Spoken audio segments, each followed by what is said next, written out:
Naruto honestly couldn't remember the last time he had woken up in an actual bed. It wasn't that he went around falling asleep in random spots for fun, but no matter where he dozed off, he always opened his eyes somewhere unusual. After a while, he just stopped questioning it. Thinking too hard about it never led him anywhere, just like most things in his life. He pushed himself up from the patch of grass beneath him, blinking as he took in the unfamiliar scenery. This wasn't one of the places he usually ended up in. Lately, he could recognize almost every spot where he came to. Using his small hands, he brushed the dirt from his clothes, straightened his shirt, and cautiously started walking. His sharp blue eyes darted around, searching for any kind of landmark that might give him a clue. Minutes stretched on until he gave up and leaned against the trunk of a tree, sighing in defeat. He had no idea where he was. Sitting and waiting for something to happen seemed like the only option. Most kids his age, just 8 years old, would probably cry or panic in a situation like this. But Naruto wasn't like other kids. He couldn't be. He didn't spend time playing, not that he had the chance. Parents made sure their children stayed far away from him. Tears and complaints never really came either. After so long, he had trained himself to hide almost everything. Naruto had figured out a long time ago that the world wasn't the bright, happy place he once thought. Smiling faces in the crowd didn't mean kindness.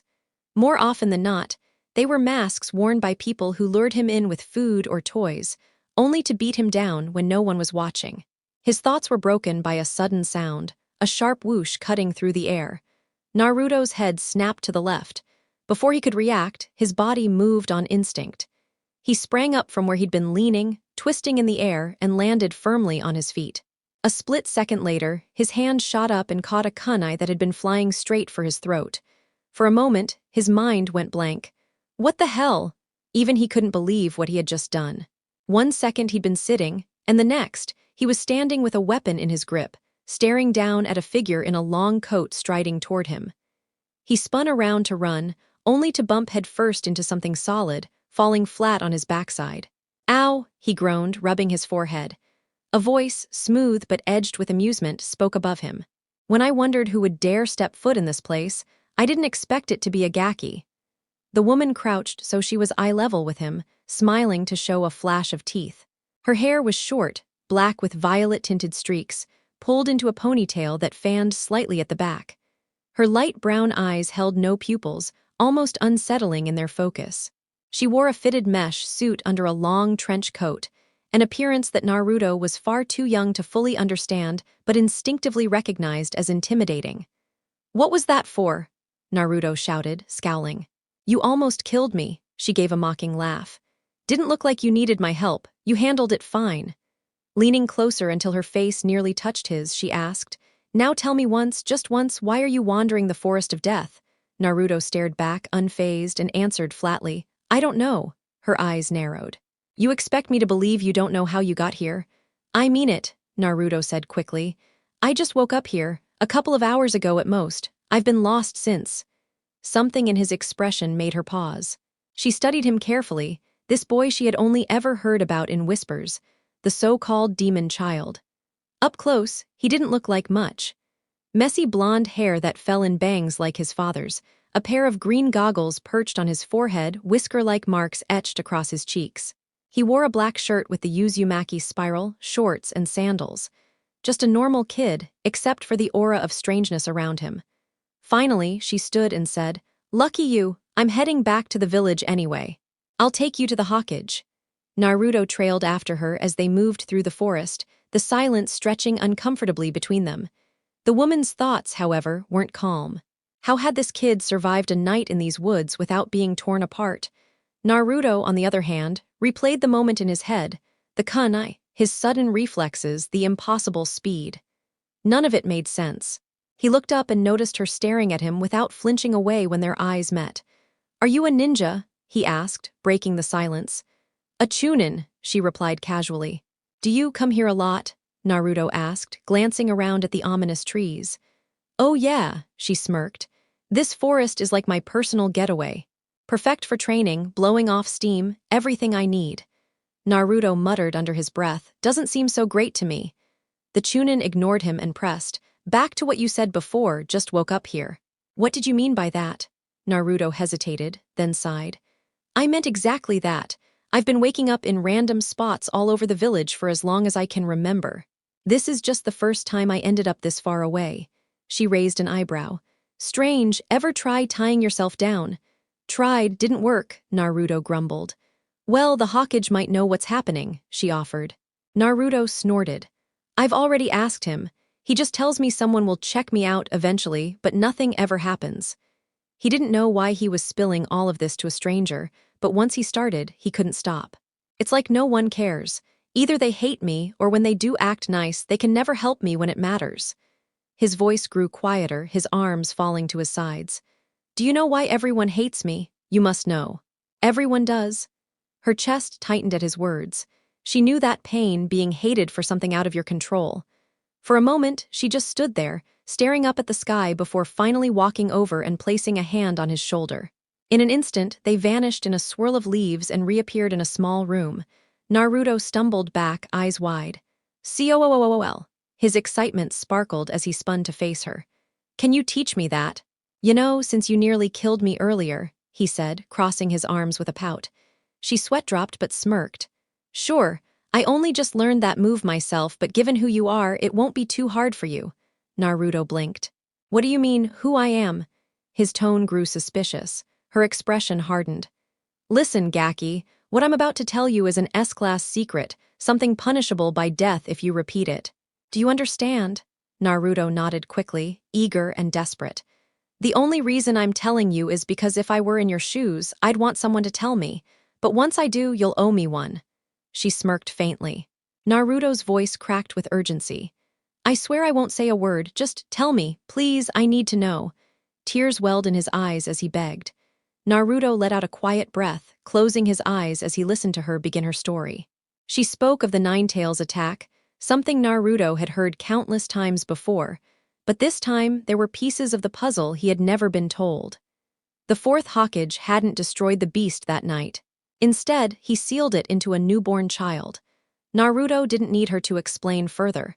His mind was already racing, fitting together every broken fragment he had questioned for years. The reason he was despised, shunned, and feared, the Nine-Tails was sealed inside of him.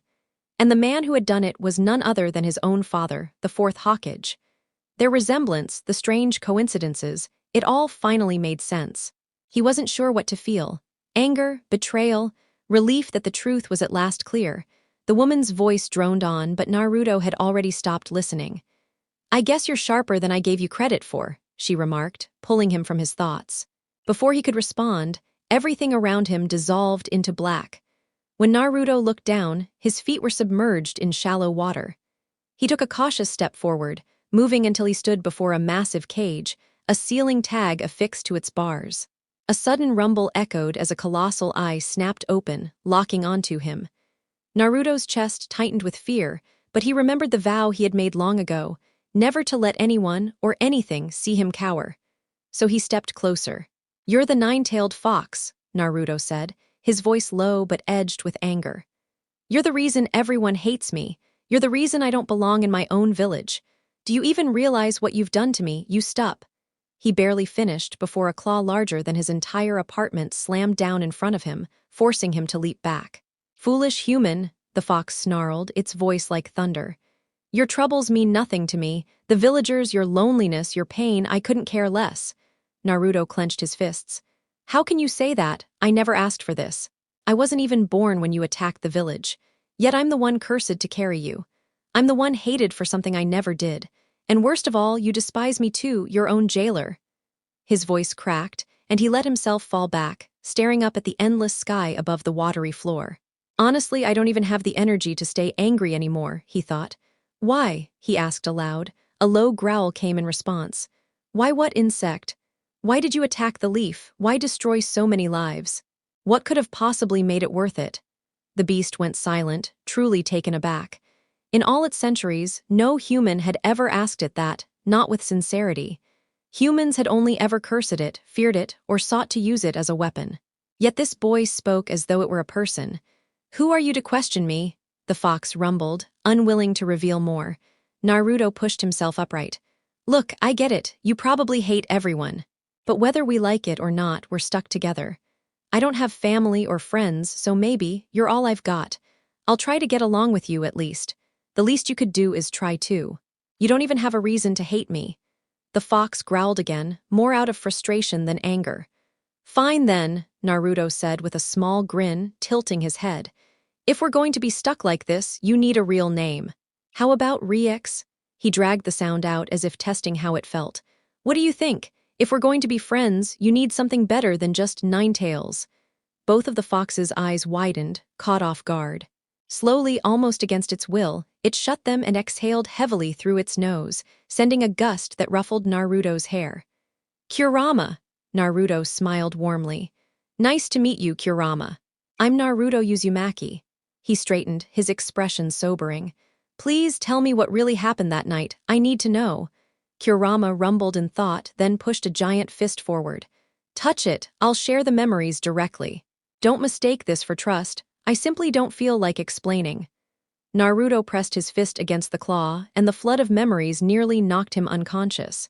He collapsed to his knees, gasping. He saw everything. The masked man manipulating the Ninetails. The chaos, the deaths of countless villagers. His parents giving up their lives for him. When it ended, Naruto remained frozen, staring at his reflection in the water. He wanted to be angry, but he couldn't. He understood now. "This place is your mindscape," Kurama finally said. "You can enter it when you wish and speak to me with your thoughts. Leave when you're ready." Naruto nodded and with a blink returned to reality. The woman was still speaking, her story nowhere near finished. "Guess time works differently in there," Naruto mused. "I already spoke to him," Naruto interrupted calmly. "I know what I need to know now, even who my father is." Her jaw dropped, and she fell backward in shock. "How in the world could you know that?" Naruto shrugged. "Once I understood about the fox, the rest wasn't hard to figure out." She narrowed her eyes. "And how do you feel about it?" "I just need some time," he answered honestly. Then he tilted his head. "By the way, I never caught your name." Smirking, she vanished. Moments later, a crash echoed from the next room. When Naruto followed, he found a ridiculous banner strung up. The symbol of sex and hope, the lovely Anko Mitarashi. Naruto's sweat dropped, shaking his head. She had abandoned him in her own house. He scribbled a note thanking her and asking if she would train him, his first real human connection. Later, back at his apartment, Naruto flopped onto his couch, his mind replaying the day's revelations. "Kurama, I still don't get why I wake up in strange places sometimes." A different voice suddenly echoed in his head, startling him. "Would you just go to sleep already?" Naruto's eyes widened. That wasn't Kurama. Kurama's voice was deep, harsh, unmistakable. This voice was different, foreign. "Kurama, that wasn't you, was it?" Naruto asked mentally. "What else would I be? A fake?" The voice replied, this time seeming to come from behind him. Naruto froze and slowly turned around, only to find himself staring at a strange bird-like figure, its head cocked curiously. "You look like you've seen a ghost," it said. Naruto's eyes rolled back as he collapsed. When he awoke, he sprung to his feet, face blank and cold. His gaze met the bird's. "What do you want me to do now, Khonshu?" he asked flatly. The creature's beak curved in a smile. "Ah, Menma, just in time, there's much work ahead." With a swirl of air, Khonshu vanished. A pale crescent moon burned into Naruto's chest as bandage-like wrappings enveloped his body, leaving only his face exposed. His glowing white eyes lit up the darkness. A new path had begun. Menma stared down at his hands for a moment. Slowly, the glow faded from his eyes, returning to their natural blue. Blinking in confusion, Naruto looked around. The last thing he could clearly recall was a massive bird-like being standing before him, then nothing but darkness. A strange, constricting sensation made him glance down. His entire body seemed to be wrapped in toilet paper. At least that's what it looked like. He lifted his arm, flexing his fingers, but before he could even step forward, his head jerked back violently and his eyes lit up once more. "I need to make sure he doesn't get in my way," Menma muttered before darting off, vanishing past the village walls in an instant. Months had passed since Naruto first began training under Anko. They usually met 3 times a week, unless she was tied up with missions or personal matters. The growth Naruto had gone through in such a short time was undeniable. He already had a basic grasp of chakra before, but training under Anko's watch gave him practical experience like never before. Every session started and ended with chakra control drills. Throughout the day, she made him practice subtle control exercises too, like keeping small objects attached to his body. Naruto still carried the kunai she had tossed at him months ago, kept stuck to his hip without a holster, purely for practice. His speed had taken a leap forward as well. Once, he'd run straight into a man in bright green spandex who was training with leg weights. The man convinced Anko to give Naruto some weights too, on the condition that Naruto land a clean hit on her. Hours of beatdowns later, he finally managed to connect one punch. Strength was another area where Naruto had improved massively. Every single day, he went through a regimen: 200 push-ups, sit-ups, pull-ups, and squats. With Anko making sure he actually ate properly and had decent clothes, the results showed quickly. After all, he was still just 9 years old. Naruto had also stopped slacking in his studies. He was never as foolish as people assumed, far from it. Anko even called him a genius in his own strange way. His methods were unorthodox, but his results spoke for themselves. Over time, he even started bonding with Kurama. The fox wasn't the monster everyone described. If anything, Kurama was straightforward, cold, and brutally honest. Beneath that harsh exterior, though, Naruto could sense something else, something buried under years of hatred and misunderstanding. That feeling lingered in his mind, though he couldn't put it into words. And then there was the other presence. Khonshu. The name alone sent a strange echo through Naruto's head. He had no idea who or what it was, only that it was inside him somehow. Suddenly, he found himself flat on his back with a loud thud. "All right, squirt," Anko said, dropping down beside him and closing her eyes as the breeze brushed past. "Hey, Anko," Naruto said quietly. She tilted her head slightly, showing she was listening. Why do you treat me like this?" Naruto asked. Her eyes opened, locking on his. "What do you mean?" "You didn't have to do everything you've been doing for me," he explained, voice trembling. "I only asked you to train me, but you buy me food, clothes, and stuff no one else ever did. Not even Gigi. He's been the only one who's always been there for me, but even he didn't do the things you do." His throat tightened, tears threatening to spill. Anko froze for a second. She hadn't thought about it that way. Sure, she'd gotten him clothes and made sure he ate, but only because she knew no one else would. Still, she understood him better than most. His loneliness was something she recognized, because it mirrored her own. "Well, why wouldn't I?" she finally said. Her lips curled into a small smirk. "You and me were the same, kid, 2 peas in a pod. You'll get it someday when you're older. Until then, just know I do it because I understand. And I promise you won't ever have to feel completely alone again.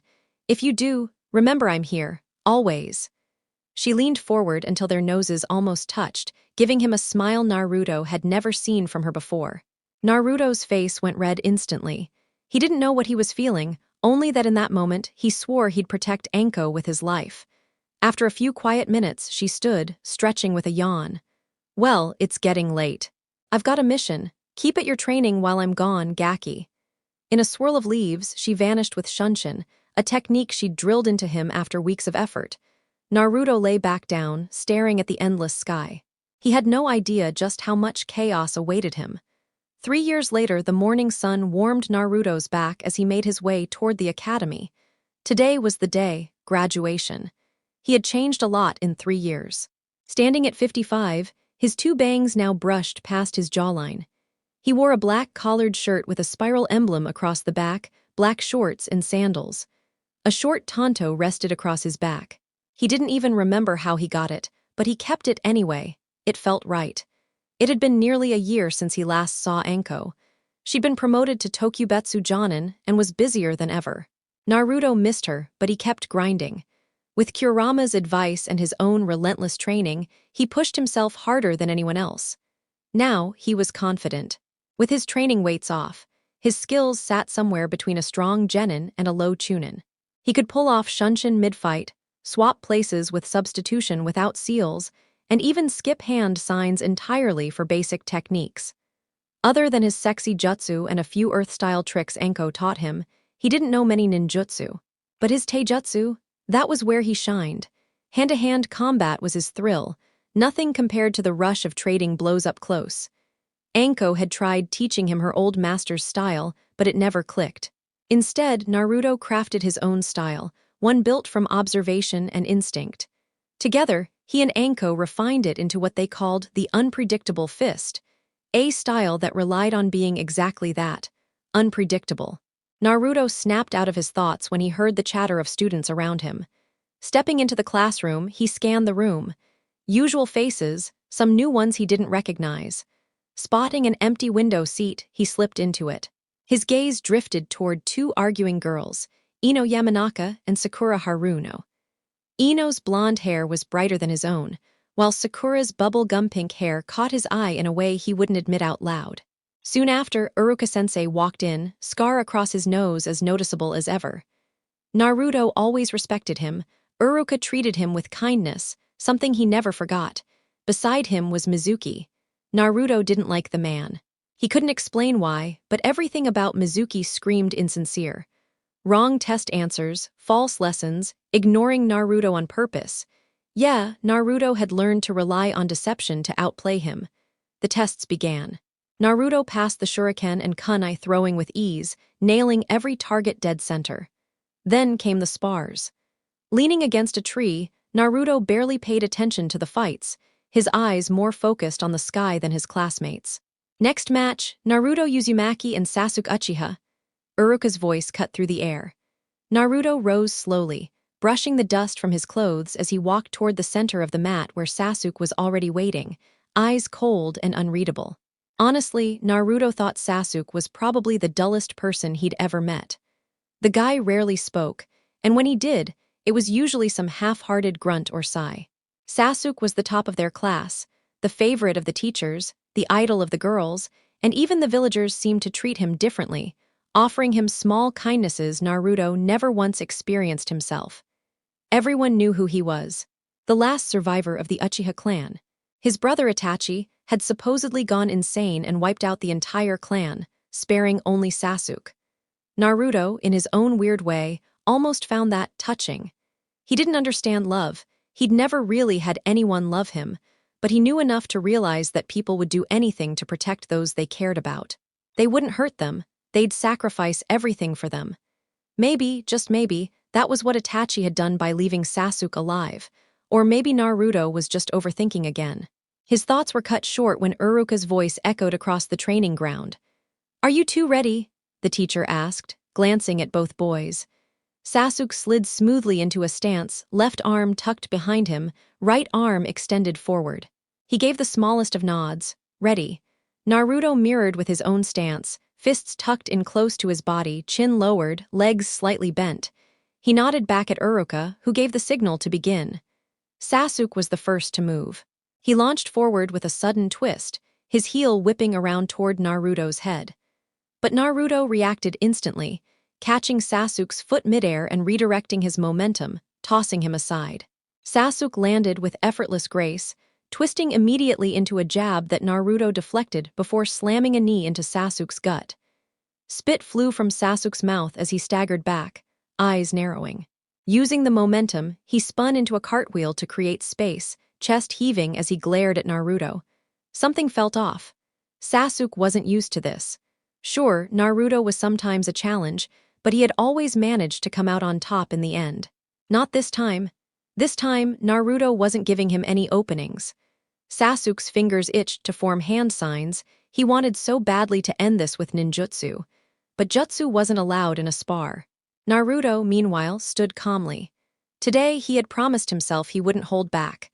Today, he would prove he was worthy of being a ninja. No, more than that, the greatest ninja the world had ever seen. Without warning, Naruto lunged forward, dirt kicking up behind him. Sasuke barely crossed his arms in time to block the powerful punch aimed at his chest. Using the recoil, he lashed out with a kick that connected with Naruto's jaw, sending him skidding backward. Not wasting a second, Sasuke charged, aiming a sidekick at Naruto as he rose. Naruto countered with his knee, but Sasuke quickly followed with another strike aimed at his temple. Naruto seized the leg and threw him off again. Frustrated, Sasuke instinctively went through hand seals before shouting, "Fire style! Fireball jutsu!" A massive ball of flames roared toward Naruto. Naruto froze for a split second. This wasn't supposed to happen. Panic flashed through him. He could dodge, but Sasuke would be waiting with another attack. Then, everything blurred. His vision warped, his mind flickering in and out like a candle in the wind. And suddenly, he was on the ground, pinned by Uruka, Kiba, Choji, and Shikamaru. Uruka looked down at him with shock, trying to catch his breath. Whatever had just happened, it was beyond anything he could explain. A few moments earlier, when Sasuke's fireball rushed forward, Naruto didn't move. Instead, he lifted his hand, palm out. To everyone's shock, the flames stopped. Every jaw around the field dropped. Sasuke's eyes widened in disbelief. His attack stopped by Naruto like it was nothing. Rage mixed with confusion boiled inside him. How could someone like Naruto do this? With a flick of his arm, Naruto sent the fireball soaring harmlessly into the sky, where it burst in a haze of heat. When Sasuke turned back, Naruto was gone. A gust of wind, and suddenly Naruto was standing right in front of him, hand clamped tight around his throat. But something was wrong. Sasuke could see it in his eyes. Naruto's gaze was empty, soulless. The bright spark that always burned there was gone, replaced with a cold, hollow blue. Before Sasuke could speak, Naruto's fist slammed into his stomach. Blood splattered across Naruto's cheek, but he didn't even flinch. "If you ever try something like that again," Naruto whispered darkly, leaning close, "I'll finish what your brother started." Naruto then hurled Sasuke into a tree with a brutal punch to the chest, the crack of bone echoing as Sasuke crumpled unconscious. Mizuki saw his chance. With kunai hidden under his arm, he lunged at Naruto, hoping to kill the demon and pass it off as an accident. But Naruto vanished. In an instant, Mizuki's kunai was in his own thigh, Naruto standing beside him. "You think I don't know what you've done to me?" Naruto growled. "I should tear your heart out and prove just how much of a demon I can be. Be grateful they're watching, because otherwise you'd already be dead." Before he could continue, shadows snaked around his body. "Shadow possession jutsu complete," Shikamaru muttered, sweat dripping down his face. But his relief quickly turned to horror when Naruto actually turned his head toward him despite the jutsu's hold. Impossible. Step by step, Naruto forced Shikamaru forward, their wills clashing. Shikamaru's teeth clenched, his head pounding as he struggled to keep Naruto restrained. Kiba and Choji leapt, pinning Naruto down. Choji expanded, adding more weight until Naruto finally stilled. Back in the classroom, everyone returned to their seats, except Naruto. He was escorted to the Hokage office, accused of nearly killing Sasuke and assaulting Mizuki. For Naruto, this wasn't new. Too often he woke up in strange places, with no memory of how he got there. Sometimes it was forests, sometimes near bloodied corpses. He had even asked Kurama, but the fox always told him the same thing. "When the time is right, you'll understand." Now, standing in the Hokage office, Naruto faced the old man's calm but weary gaze. The third took a slow puff from his pipe. "It's been a while, Naruto," Hiruzen said gently. "Tell me what happened." Naruto scratched the back of his head, eyes distant. "Honestly, I don't know. Me and Sasuke were sparring. He broke the rules, threw a fireball at me, and next thing I know, Uruka and the others were holding me down." Hiruzen nodded slowly, staring out the window at the village. "You've hospitalized one of your teachers. He'll recover, but," the Hokage sighed. "Naruto, I can't allow you to graduate this year. We'll have to hold you back. I'm sorry." The words hit like a kunai to the chest. Naruto's eyes widened in disbelief. All that for this. Sasuke had nearly burned him alive, yet he was the one being punished. It didn't make sense. And for the first time, Naruto wondered just how much more he'd have to endure before the world finally acknowledged him. Naruto didn't bother replying.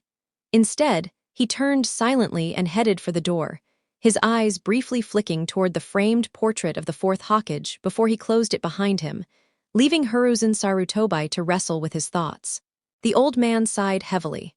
Deep down, it hurt him to keep Naruto at arm's length, but a nagging fear clawed at him, that the Nine Tails might be slowly twisting the boy. If only he knew how mistaken he really was. Naruto made his way toward the hospital. Even if he wasn't fond of the place, he figured it was right to at least check in on Mizuki. After all, he had been the reason for the man's injuries. After a short spat with the cranky receptionist at the desk, he finally found Mizuki's room. Inside, Mizuki sat with his leg wrapped in a cast, picking at some wobbly gelatin. Hey, Mizuki-sensei, I just wanted to say I'm sorry about what happened earlier. Naruto spoke carefully as he stepped into the room. He was startled when Mizuki let out a shriek and hurled the empty gelatin cups at him. Stay away from me, you monster. I don't care what you do, just leave me alone, Mizuki shouted in panic. Naruto froze, bewildered. Sure, he knew he'd stabbed the man in their fight, but Mizuki's reaction seemed far beyond what he deserved. I am not here to hurt you, Naruto insisted, voice trembling as his throat tightened. I failed the graduation exam again, so I just came to say sorry before I leave. I know you never liked me, but I still would have done anything to have you as my teacher. The crack in his voice betrayed the tears threatening to spill. Mizuki stared at him for a long moment, baffled. How could the so-called demon 1 second be violent and the next be standing here nearly crying over something as small as a test? His first instinct was to bark at Naruto to get out before he called security, but then a sly thought crept in, twisting his lips into a devious smirk. You really want to be a ninja that badly, Naruto? Mizuki asked with a calculating look. Naruto, too desperate to notice the malice, nodded eagerly. There's another exam, one they don't talk about anymore because hardly anyone could pass it, Mizuki said, his smile widening unnervingly. But after what I've seen from you today, I think you can do it. Succeed, and you'll become a full-fledged genin. Everything you've wanted could finally be yours. Naruto felt his pulse quicken. He thought he even heard the Kyuubi snort somewhere in the back of his mind, mocking him, but he couldn't bring himself to ignore this chance. This was his way forward. His eyes hardened with determination. All right, tell me what I need to do. A few hours later, Naruto collapsed against a tree, chest heaving. The theft of the scroll had taken everything out of him. Just as Mizuki explained, he had managed to sneak into the Hokage residence and swipe the forbidden scroll of seals, using his ridiculous, sexy jutsu to knock the Hokage out for a few seconds. It had been just enough time. The scroll was packed with jutsu. Some required complex hand signs, others only deep understanding and raw chakra. Thanks to the fox inside him, chakra was something he had in abundance. One technique caught his eye, shadow clone jutsu. Unlike the Academy's pathetic illusionary clones, these were flesh and blood duplicates that could take hits, fight, and transfer their experience back to the original upon dispersal. To Naruto, it sounded perfect. No, it sounded legendary. His legendary move. He chuckled to himself just imagining it. He trained for hours, and though it wasn't easy, he eventually managed to master the technique with surprising speed. Still, he wanted to take it further, make it effortless, signless, second nature. His thoughts were cut off when a familiar voice rang out. There you are! Naruto looked up to see Uruka, glaring at him with his signature big head jutsu activated. Uruka-sensei, Naruto grinned brightly. You found me. Good timing, let's head back so I can get my headband. I'm worn out. But Uruka only looked at him strangely. Naruto, what are you talking about? Before Naruto could answer, the sound of something slicing through the air made his stomach drop. Move, Uruka shouted, tackling him aside. A massive Fuuma shuriken buried itself deep into Uruka's back with a sickening crunch. Naruto's eyes went wide. Uruka had shielded him, taken the blow meant for him. He didn't know what to think. Uruka had never treated him with outright hatred, but he never expected the man to risk his life for him. A mocking voice broke the silence. Well, isn't this touching? Someone actually cares about the demon. Mizuki stood perched on a branch, no longer bound by a caste, his grin twisted, his head tilted like a predator toying with prey. Uruka demanded answers, but Mizuki just laughed darkly. It's simple, I'm here to kill the demon and take the scroll. But seeing you here, Uruka, that's just icing on the cake. Mizuki leapt down, ready to finish them, but Uruka shoved Naruto aside. Run, Naruto. Go, Naruto bolted, sprinting until his lungs burned. Finally collapsing, he stared up at the night sky in despair. No matter how hard he tried, he was too weak to protect anyone. A whisper drifted to his ears. How pitiful! Naruto snapped upright. Before him stood a towering figure, nearly 8 feet tall, its face like that of a great bird with a curved beak, draped in robes marked by a crescent moon. A staff rested in its grip, eyes glowing an ominous red. What are you? Naruto stammered. I am Khonshu, god of the night, and you, Naruto Uzumaki, are my chosen avatar. Naruto blinked in disbelief. God of the night, Avatar, what the hell are you talking about? I thought you were just some dream I kept having. I don't have time for your questions, child, Khonshu said firmly. Your enemy wields strength borrowed from a Sannin.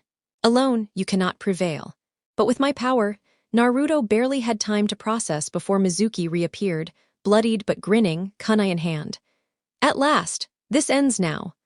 Naruto's head throbbed, splitting in agony as though something inside him was clawing to break free. A strange voice echoed in his mind, sounding eerily like his own. Don't fight it! The world around him blurred. The last thing he saw was Mizuki lunging before darkness swallowed everything.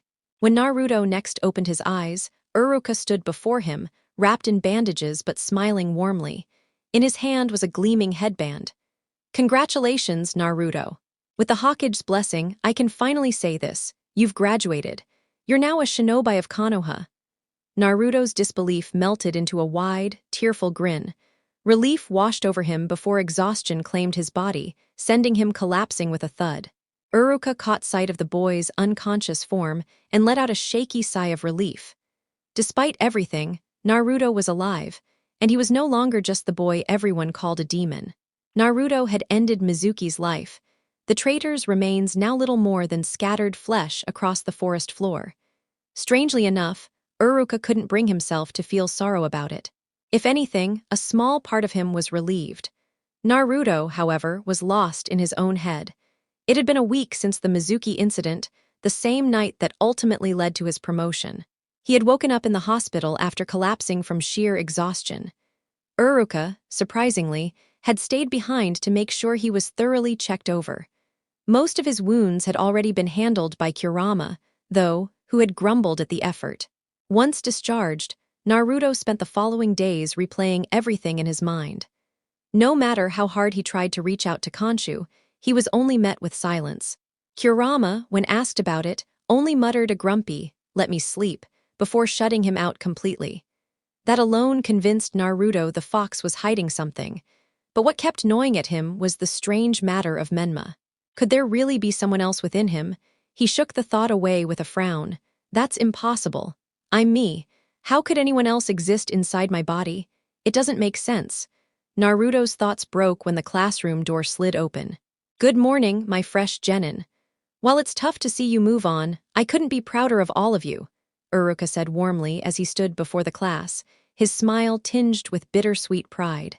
Naruto sighed and leaned back, deciding he'd catch a little nap while Uruka spoke. He really did respect his teacher, but crowded rooms in daylight had always been the easiest places to sleep without worry. That peace didn't last long. Wake up, idiot!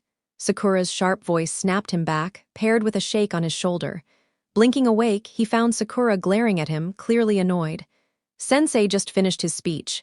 Sasuke, you and I are assigned together. Our team's leader will be Kakashi, she said quickly before turning back toward Sasuke, who hadn't even glanced their way. Naruto resisted rolling his eyes. He appreciated her effort to keep him informed, but honestly, Kurama was more than capable of filling him in. Still, he stood and walked over to them. So, teammates, huh? Let's do our best together, Naruto said earnestly. Turning to Sasuke, he continued, and sorry about the sparring match. I wasn't really myself that day. I didn't mean anything I said or did. I hope we can move past it. He extended his fist. Sasuke stiffened slightly. The loss had been eating at him ever since. It had wounded his pride in a way he'd never experienced. To be beaten so thoroughly, it was something he couldn't stop replaying. Recovering his composure, Sasuke gave a flat, "I was just off that day." He glanced at Naruto's fist, studied it briefly, then looked toward the door, ignoring the gesture. Yeah, exactly. He just had a bad day. Normally, you wouldn't stand a chance, Sakura added with confidence before also turning her gaze away. Naruto exhaled quietly, shaking his head.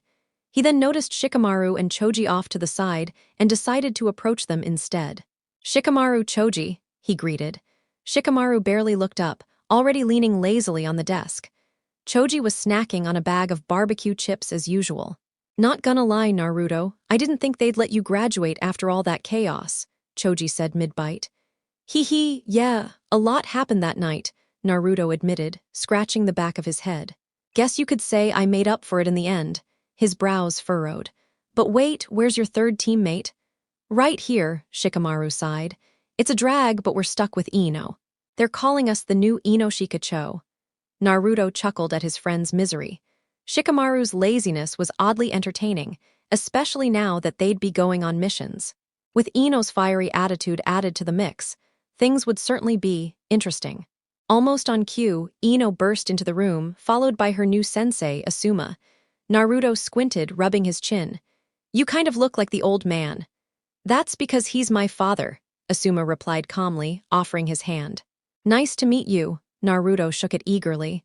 Naruto Uzumaki, future Hokage, believe it? He shouted proudly before laughing awkwardly at the stares he received.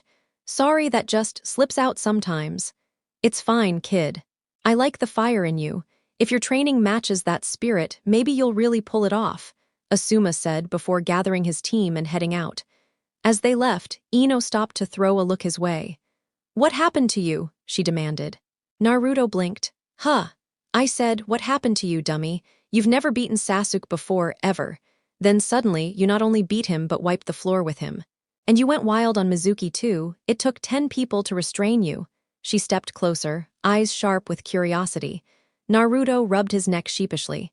I didn't mean to go that far. I just wanted to prove I could do more than people think. Guess I overdid it. Ino crossed her arms, studying him. Well, whatever, but I've got my eye on you, Uzumaki. Something's different about you, and I'll figure it out. With a toss of her hair, she walked off. Naruto watched her go, reluctantly admitting she was pretty attractive, not that he'd ever say it aloud. When he returned to his team, most of the class had already cleared out. Their new sensei still hadn't shown. Ugh, this is torture, Naruto groaned, slamming his head against the desk. How long is he gonna keep us waiting?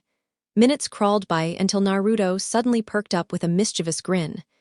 Snickering, he darted out of the room, only to return carrying a bucket of water and an eraser. Oh, this is gonna be perfect, he muttered as he set up his trap. Sasuke raised a brow. You seriously think a Jonin would fall for something that stupid? Guess we'll find out, bastard, Naruto shot back. Not a chance, Sakura added, unimpressed. But before she could finish, the classroom door creaked open. The next few seconds were glorious. The bucket tipped, drenching the figure in cold water. Then the chalk eraser swung down, smacking them square in the face and coating them in white dust. Naruto collapsed into laughter, rolling on the floor and clutching his stomach until he coughed. But when the man suddenly appeared before them, dry and spotless as if nothing had touched him, the laughter froze in his throat. The trio stared in awe. Silver hair that defied gravity, a headband slanted across one eye, their new sensei looked more like a mysterious cyclops than anything else. And just like that, Team 7's future had officially begun. He spoke in a flat, almost bored voice, pausing between his words. You're all idiots. Naruto toppled over, crashing headfirst onto the ground, his leg twitching awkwardly in the air. Their new teacher added, Rooftop, 3 minutes. Don't be late, before vanishing in a burst of speed, leaving Sakura and Sasuke wide-eyed. Naruto, who had managed to get up in time to see the technique, just scoffed and rolled his eyes. He had already practiced the move dozens of times himself. Well, guess I'll see you guys up there. With a grin, Naruto disappeared in a blaze of crimson fire, his personal spin on the technique. He had created it purely for flair, something he once bragged to Anko about. Both Sasuke and Sakura stood there stunned. Sakura couldn't hide her amazement, while Sasuke felt a pang of irritation and jealousy crawl under his skin. Deciding he'd bring it up later, Sasuke started for the stairs, Sakura following quickly behind. Rooftop Kakashi leaned lazily against the railing, passing the spare minutes with his not-so-innocent little book. Just as he turned the page, a sudden flare of red flames caught his eye, and Naruto appeared out of thin air. Kakashi tilted his head, impressed. A custom variation of Shunshin, something he never thought he'd see from one of this year's rookies. Walking over, Kakashi addressed the blonde, who was now sitting casually on the steps. So, you're the one who pulled that little prank earlier, huh? He asked, noticing the boy struggling to contain his laughter. Naruto smirked. Yup. You can try to get me back, sensei, but I'll be ready.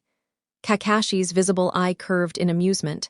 He had hoped to put a little fear into the kid, but instead, he was met with bold defiance. Interesting, he thought. He'd have to test whether Naruto's confidence matched his skill. Once the others arrived, Kakashi began the introductions. Each of them shared their likes, dislikes, dreams, and goals. He kept mental notes as they spoke. Sasuke was clearly obsessed with vengeance, driven only by his hatred for his brother. Dangerous but understandable, something Kakashi would need to watch carefully. Sakura, a textbook fangirl, more interested in Sasuke than her own training. That would need to change if she wanted to survive as a kunoichi. And Naruto, he was not what Kakashi had expected. Instead of the obnoxious troublemaker he'd heard about, the blonde actually had a sharp edge to him. Sure, he was loud at times, but there was clarity and purpose in his words. Kakashi found himself curious to see how far this kid could go. Afterward, Kakashi revealed they weren't full-fledged genin yet. Another test awaited them at Training Ground 7 the next morning.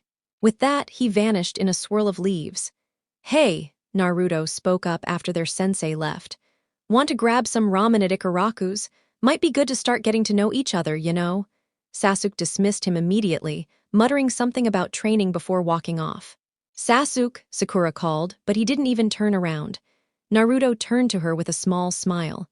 "Well, you could always come with me instead." She opened her mouth to snap back, but before she could, Naruto grabbed her wrist, and in a flash of fire, they appeared outside Ikaraku's stand. "What the hell, Baka?" she yelled, swinging a fist at him. Naruto casually leaned out of the way, laughing as he guided her inside. "Trust me, you'll love it here. And if you don't, you're free to knock me out as hard as you want," he said, grinning. Sakura sighed in defeat, muttering under her breath. "At least I'm not paying for it." "Hey, Naruto," called Aim, smiling brightly at the blonde. "Yo, Aim," Naruto greeted before gesturing towards Sakura.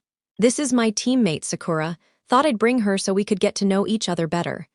"That's wonderful. What can I get for you too?" she asked. 4 miso bowls for me," Naruto said, rubbing his stomach. "Been starving?" He glanced at Sakura. "And 1 chicken for her." Aim nodded and headed to the kitchen.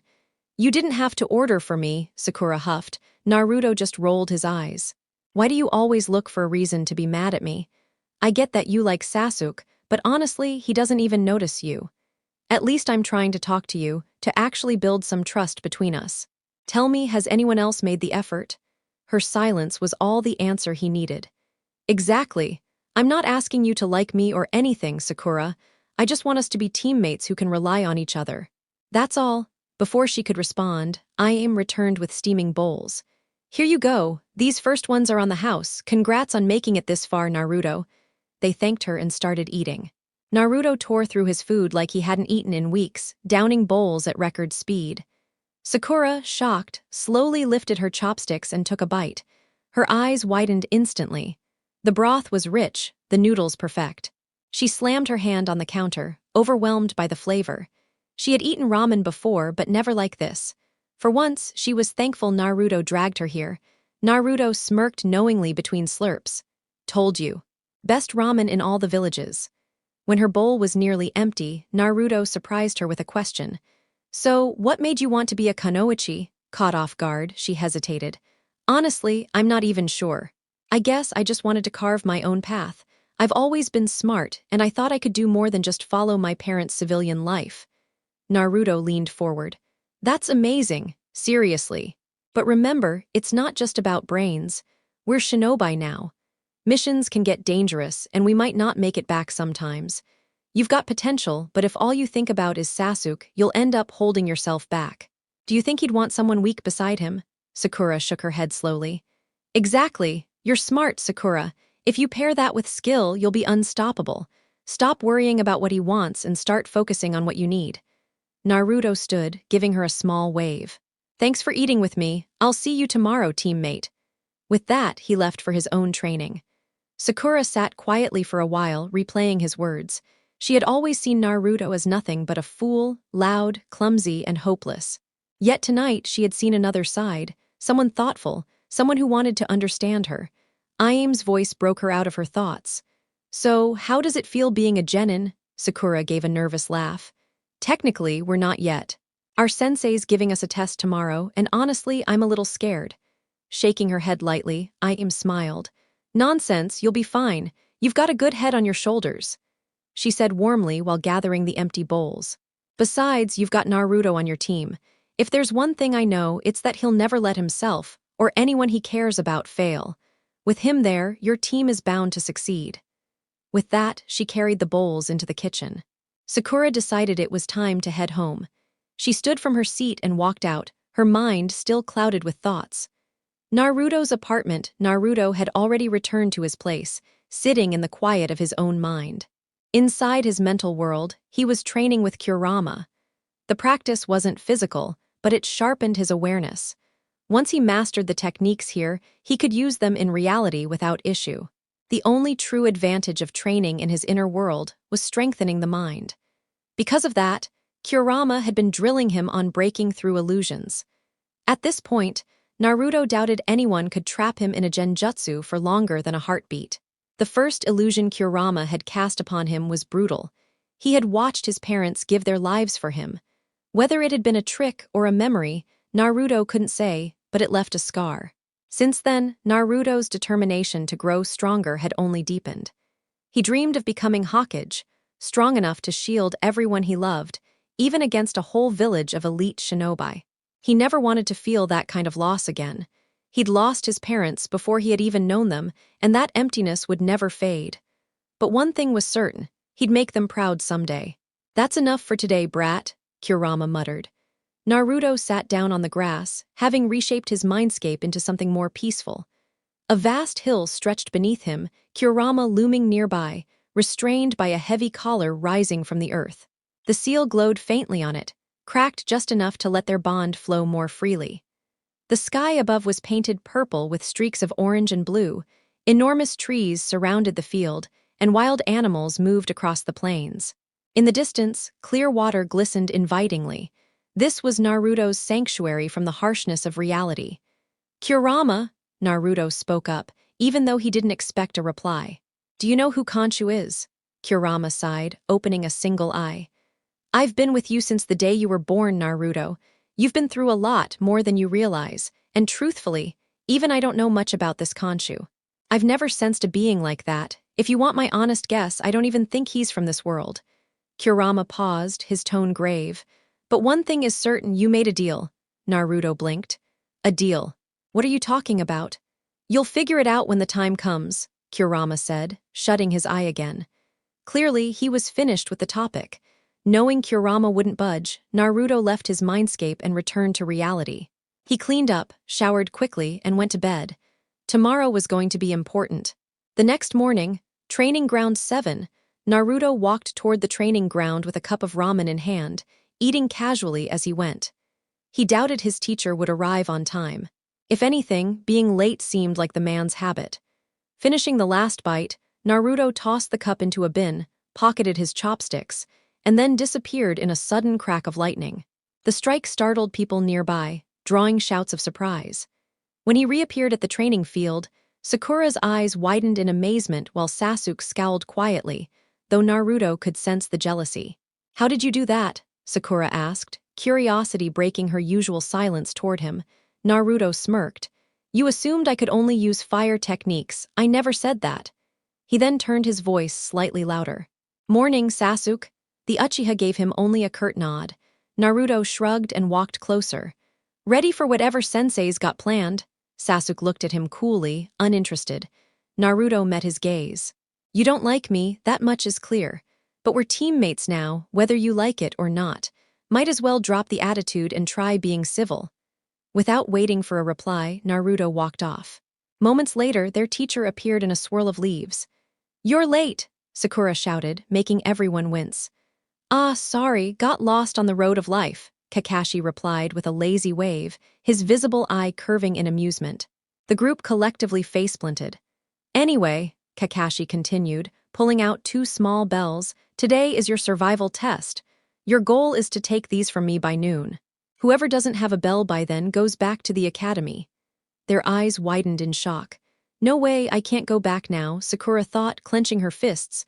"I won't fail, I need strength. I still have to avenge him," Sasuke swore to himself. "Wait, only 2 bells? There are 3 of us. Teams have always had 3 genin. This doesn't add up," Naruto mused, frowning slightly. All right, Kakashi said, clipping the bells to his waist. Begin! Immediately, Sakura and Sasuke darted into hiding, leaving Naruto standing in plain sight. So, you're going to take me head-on? Kakashi asked, slipping a hand into his pouch. Naruto tensed, ready for anything, only to see Kakashi pull out a small orange book. Is he not even taking me seriously? Naruto grit his teeth. Go ahead, Kakashi said casually, flipping a page. Attack whenever you're ready. Naruto didn't hesitate, he lunged forward. Kakashi barely had time to raise his arms, dropping the book as he blocked Naruto's axe kick. Surprised at the force, he countered with a spinning heel kick to Naruto's chest, only for his target to vanish in a puff of smoke. Shadow clone. Before Kakashi could react, 10 Narutos rushed him from all sides, engaging him in close combat. The Kapanin was impressed. The boy's defense needed polishing, but his strikes were sharp and relentless. Whenever Kakashi thought he saw an opening, Naruto's movements twisted unexpectedly, like a flowing dance. This isn't raw talent, someone's trained him, but who? Kakashi wondered as he dodged another strike. Leaping back, Kakashi formed quick hand seals. Water style, water dragon jutsu. A torrent shaped like a dragon surged forward. Naruto flickered out of sight, reappearing behind him with a kick only for Kakashi's body to burst into smoke. That's my move, Naruto shouted as a kunai flew past him. He caught sight of Kakashi stepping out from the trees. Pulling out a kunai of his own, Naruto charged.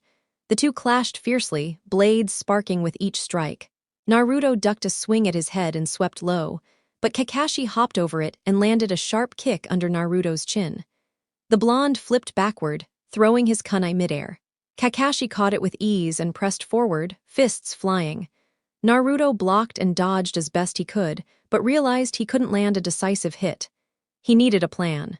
After slipping past a punch, Naruto landed a solid kick to Kakashi's chin, then jumped back.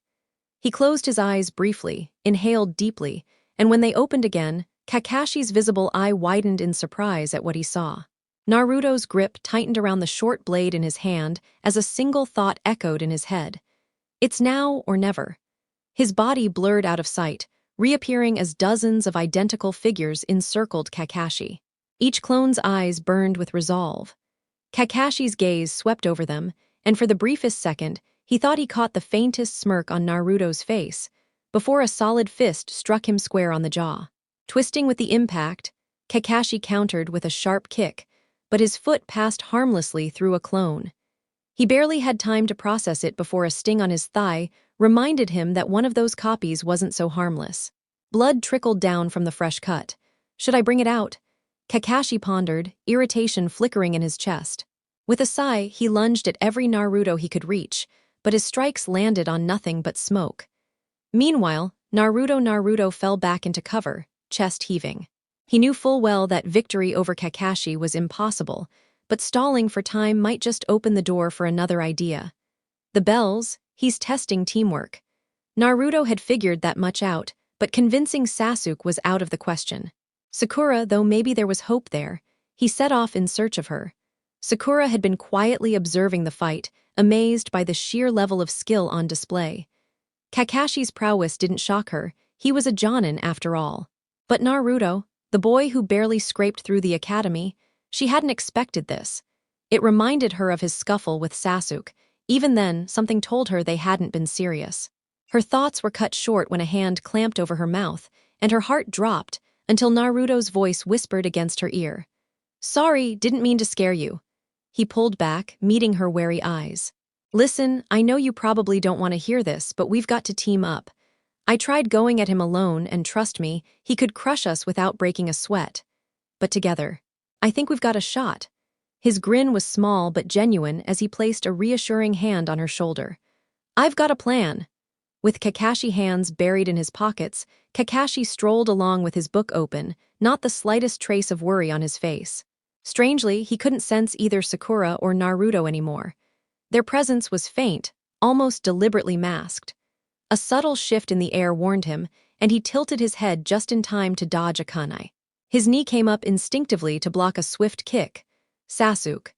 The boy pressed forward, chaining into blocks and counters, wrapping himself around Kakashi's arm in an attempt to lock him down. Kakashi slipped away, amused, only to watch Sasuke form quick seals. Fire style, fireball jutsu! A massive blaze roared toward him. Kakashi was briefly impressed before forming his own seals. Earth style. Mud wall. A thick wall of earth surged upward, swallowing the flames until they fizzled out. Dust cleared, but Sasuke was already on the move, kunai flashing, shuriken clattering against steel as Kakashi vanished from sight. If I had the Sharingan, he wouldn't slip past me so easily, Sasuke thought grimly. That thought ended abruptly as the ground split beneath him. Strong hands dragged him down until only his head stuck out of the dirt. Kakashi crouched nearby, smirking behind closed eyes, only to dodge at the last second when a heel streaked past his cheek. It wasn't Naruto. It was Sakura. Interesting, protecting her teammate lit a spark, Kakashi mused as the girl pressed her assault. Left, right, high kick close. Another swing grazed his side. She wasn't elite by any means, but her persistence forced him to take her seriously. Then, with one opening, Kakashi buried a knee into her stomach, driving her back before a sharp kick to the temple sent her tumbling across the dirt. He frowned, cautious. Had he overdone it? Approaching carefully, he bent to check her, only for her eyes to snap open. She grabbed his shoulders and yanked, slamming a knee into his masked face before vanishing in a puff of smoke. Naruto grinned in her place. Now Sakura. Shadow clone jutsu, Naruto shouted as duplicates swarmed.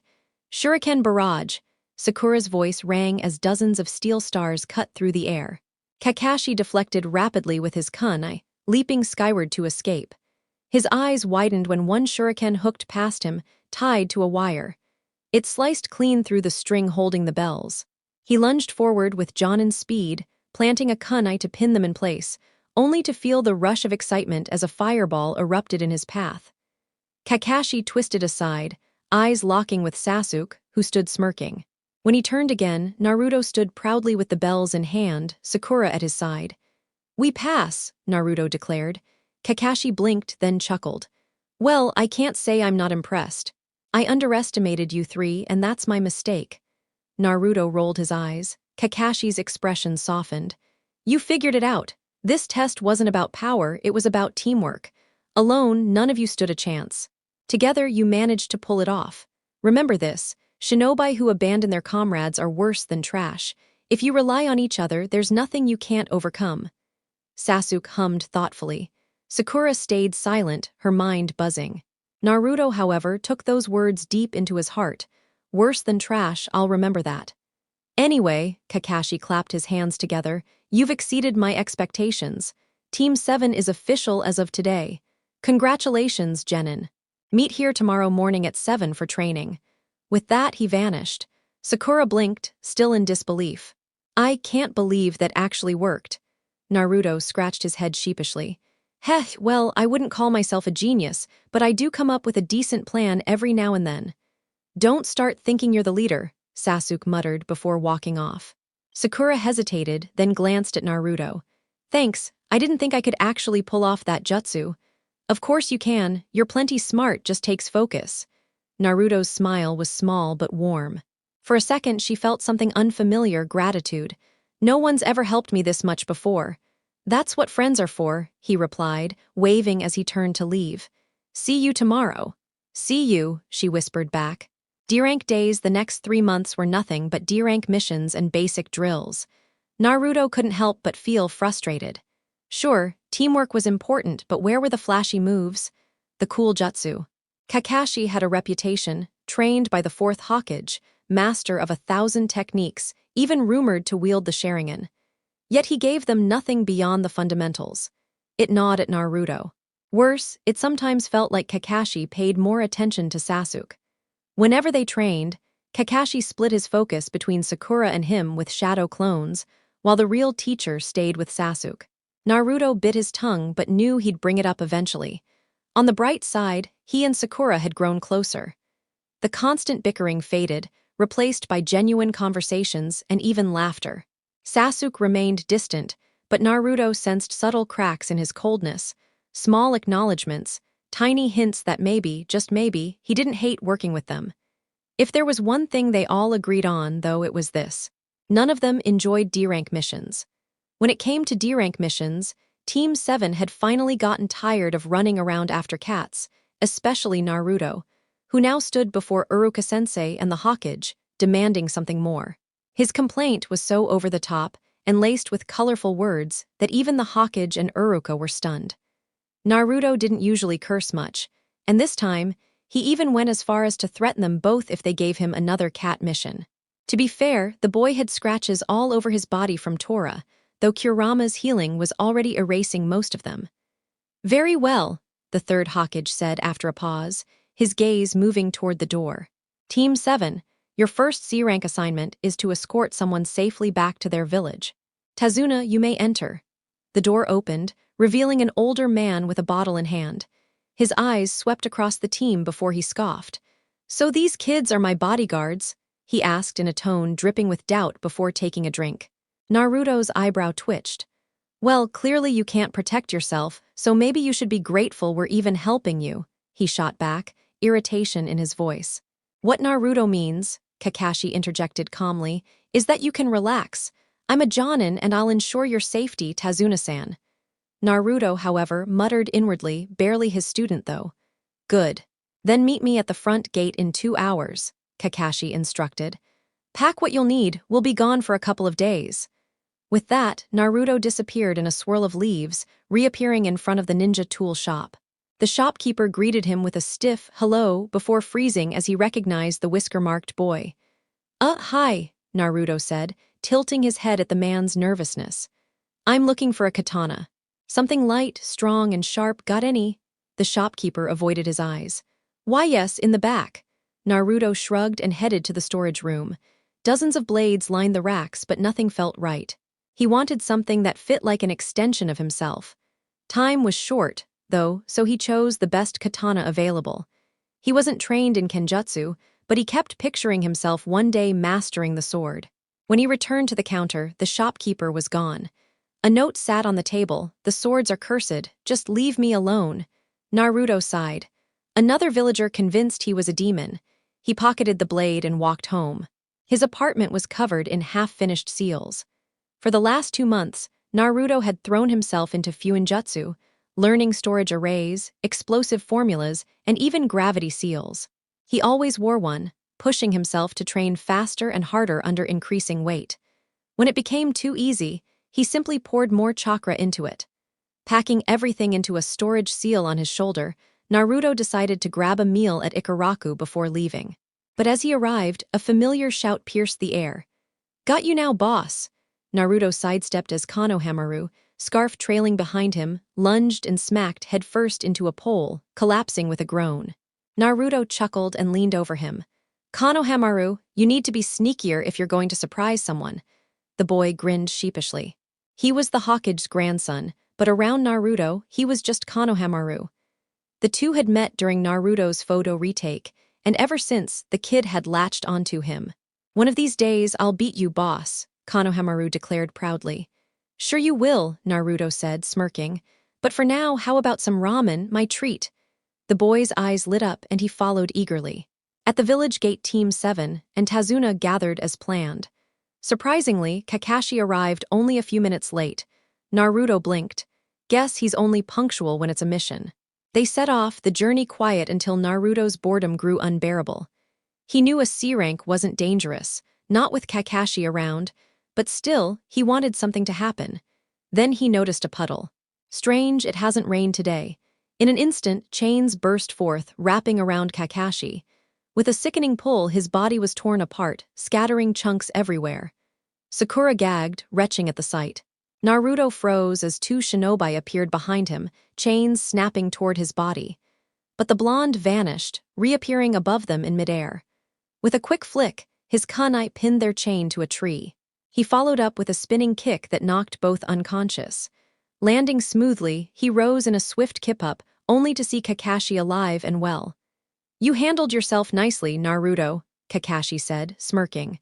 Naruto scowled inwardly. "Damn genjutsu, should have seen through it quicker."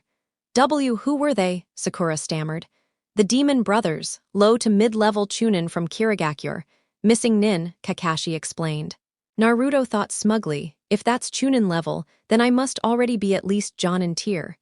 The team pressed on, eventually reaching the boat that would take them across.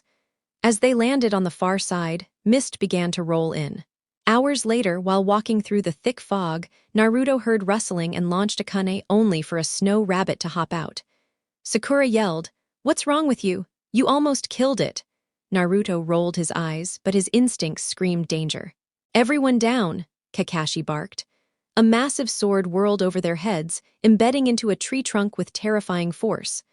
A tall, pale man with spiky black hair and no eyebrows stood before them. His sharp eyes glared above the bandages covering his mouth. Naruto tensed. "This guy feels like a jonin, well, Kakashi muttered, stepping forward casually. "If it isn't Zabuza Mamachi, the demon of the mist." Naruto's grip tightened on his kunai. "Let's see how strong this so-called demon really is." "Don't interfere," Kakashi warned. "Zabuza isn't like the brothers earlier. You'd just be in the way." He lifted his headband, revealing a single red eye. "The Sharingan," he said. Naruto smirked knowingly, while Sakura and Sasuke stared in shock. Zabuza sneered. "Hand over the bridge builder." His hands blurred through signs before slamming together. "Ninja art, hidden mist jutsu."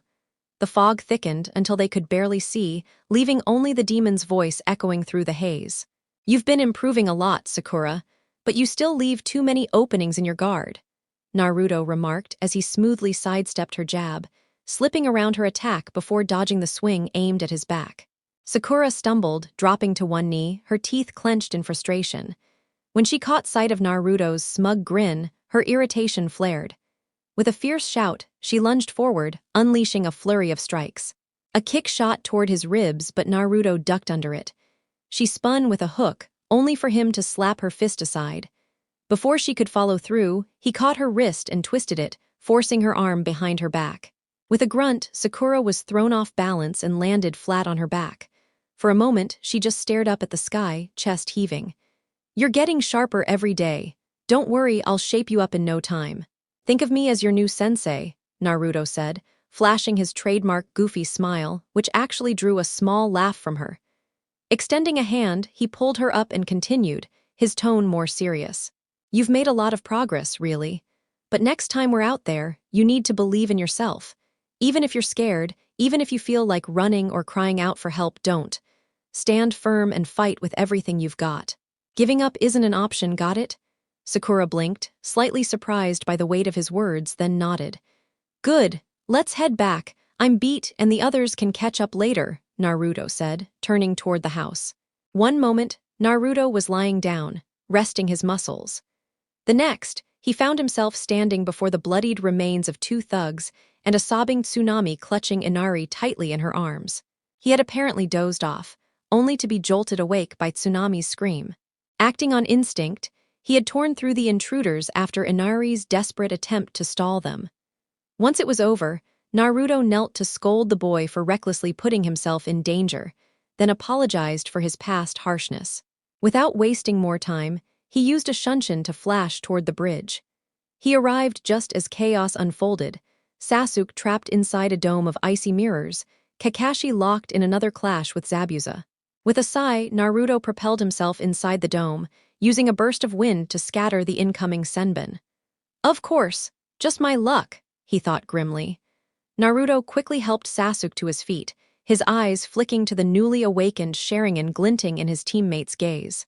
Turning toward the masked enemy, Naruto's playful demeanor vanished. He hurled a kunai at one of the frozen mirrors, only for a shadowy figure to emerge and knock it aside with a senbin. "There's no point in fighting. Hand over the bridge builder and I'll let you live," the masked shinobi said coolly. "Not a chance," Naruto snapped back. "Fire style, fireball jutsu," Sasuke roared, hurling a sphere of flame at the mirror. Naruto immediately followed up. "Wind style, great breakthrough." His gust of wind fueled the fire, intensifying the blaze until it smashed a hole through the icy dome. Although the gap began sealing quickly, a flicker of hope lit in their chests. "Amusing," the masked ninja replied flatly, their image multiplying around the dome. "But I won't let you interfere with Zabuza's mission. Forgive me, Naruto, but you must die." Senbin needles rained from every direction. Without thinking, Sasuke shoved Naruto down and shielded him with his own body.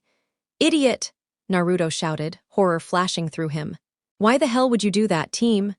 Sasuke, who always acted cold and distant, had risked his life without hesitation. Naruto's chest tightened as he turned Sasuke over, finding his body bloodied and limp. His teammate wasn't moving, wasn't breathing. Naruto froze, anguish tearing through him. He had sworn never to watch someone close to him die again, but here he was, powerless once more. No, Naruto's voice cracked, his head shaking violently. A primal scream ripped from his throat, red chakra erupting around him in a suffocating haze.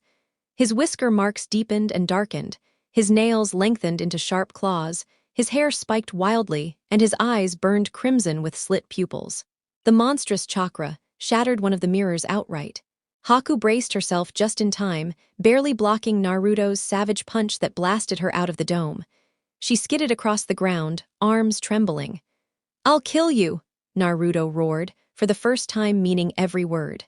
Before she could respond, Naruto vanished and reappeared in front of her, driving a brutal punch into her mask. The impact slammed her into the earth, fracturing the porcelain. As the pieces of the mask fell away, Naruto froze. "Haku," his voice wavered. The boy slowly stood, eyes full of sorrow. "I told you before you gave me hope, but it's too late. My only purpose is to serve Zabuza.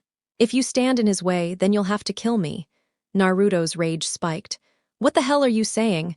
Do you even hear yourself right now?" He stormed forward, grabbing Haku by the collar. "When we met, you told me people like us could be more than tools. Was that a lie, or are you just so brainwashed you can't think for yourself?" Haku clenched his fists. "You don't understand. Zabuza gave me a reason to live. Without him, I'm nothing. My destiny is to fight for him." Naruto snarled and slammed his fist into Haku's jaw. "That's crap. You're not a tool, you're a person. Your past doesn't define you. Yeah, maybe Zabuza pulled you out of a dark place, but that doesn't erase who you are. No matter how much you try to bury your feelings, they're still there. You can't honestly tell me you wouldn't cry if Zabuza died right in front of you. Don't give me that fate and destiny garbage. We're shinobi, not puppets. You have a choice, we all do." Haku's body trembled, tears welling in his eyes. Never had anyone spoken to him this way, never had anyone seen him as human, not just a weapon. His heart ached with the unfamiliar warmth of being understood. But before he could answer, the chirping of birds filled the air. Instinct took over. His body moved before his mind could stop it, placing himself in front of Zabuza as Kakashi's Chidori struck. Haku gasped softly. No pain, only a strange sense of relief. He glanced down at the lightning blade piercing his chest, then up at Kakashi's horrified face. With a weak smile, Haku collapsed to the ground. The silence that followed was deafening. Naruto's eyes widened, stomach lurching. Haku was gone. He hadn't even seen him move. One moment he was broken and beaten, the next he sacrificed himself without hesitation. Naruto staggered, bile rising in his throat. He knew shinobi killed and died, it was the way of their world. But witnessing it firsthand, watching someone he cared about fall right before him, it felt unbearable. His mind screamed. If only I'd been stronger, if only I'd been faster, I could have saved them both. Tears blurred his vision as he gripped his head in agony. But before the weight could fully crush him, a mocking voice echoed across the bridge. Well, well, looks like the demon of the mist and his pet ice brat weren't as unstoppable as they claimed." A short man sneered, stepping forward with a cane in hand, sunglasses hiding his eyes. Behind him trailed a mob of thugs, weapons gleaming. "Ah, so you've taken the liberty of killing that pest for me. But I still owe you for nearly crushing my arm, you wretched brat." The man howled, spitting venom in his words before cruelly kicking Haku's lifeless body. Naruto's legs carried him forward as fast as they could, only for Kakashi to block his path. "Naruto, stop," Kakashi ordered firmly. Naruto shoved the hand off his shoulder, his furious eyes fixed on Zabuza, who stood unmoved. "What the hell is wrong with you?" Naruto snapped. "How can you stand there like nothing happened? Didn't Haku mean anything to you at all?" "Shut your mouth, kid," Zabuza muttered coldly. Naruto's fists trembled as he glared. "When I first met you, I was in awe. I thought I finally understood what it meant to be a true Jonin. The way you moved, how easily you fought against Kakashi, even how you handled me, it made me wish we weren't enemies. But now," he closed his eyes, gritting his teeth. "Now I see you for what you are, just a selfish bastard who only thinks of himself. You had someone who was willing to give his life for you, someone with so much potential, and you wasted it all by treating him like a disposable tool. If that's the price of strength, then I'd rather stay weak forever than lose my humanity like you." Naruto's words rang out, and for the first time, Zabuza turned his face toward him. Naruto's eyes widened in shock. Zabuza was crying. "Kid, those words cut deeper than any blade I've ever felt," Zabuza said, his voice breaking. "I wasn't good to Haku, I know that, but he wasn't just a tool.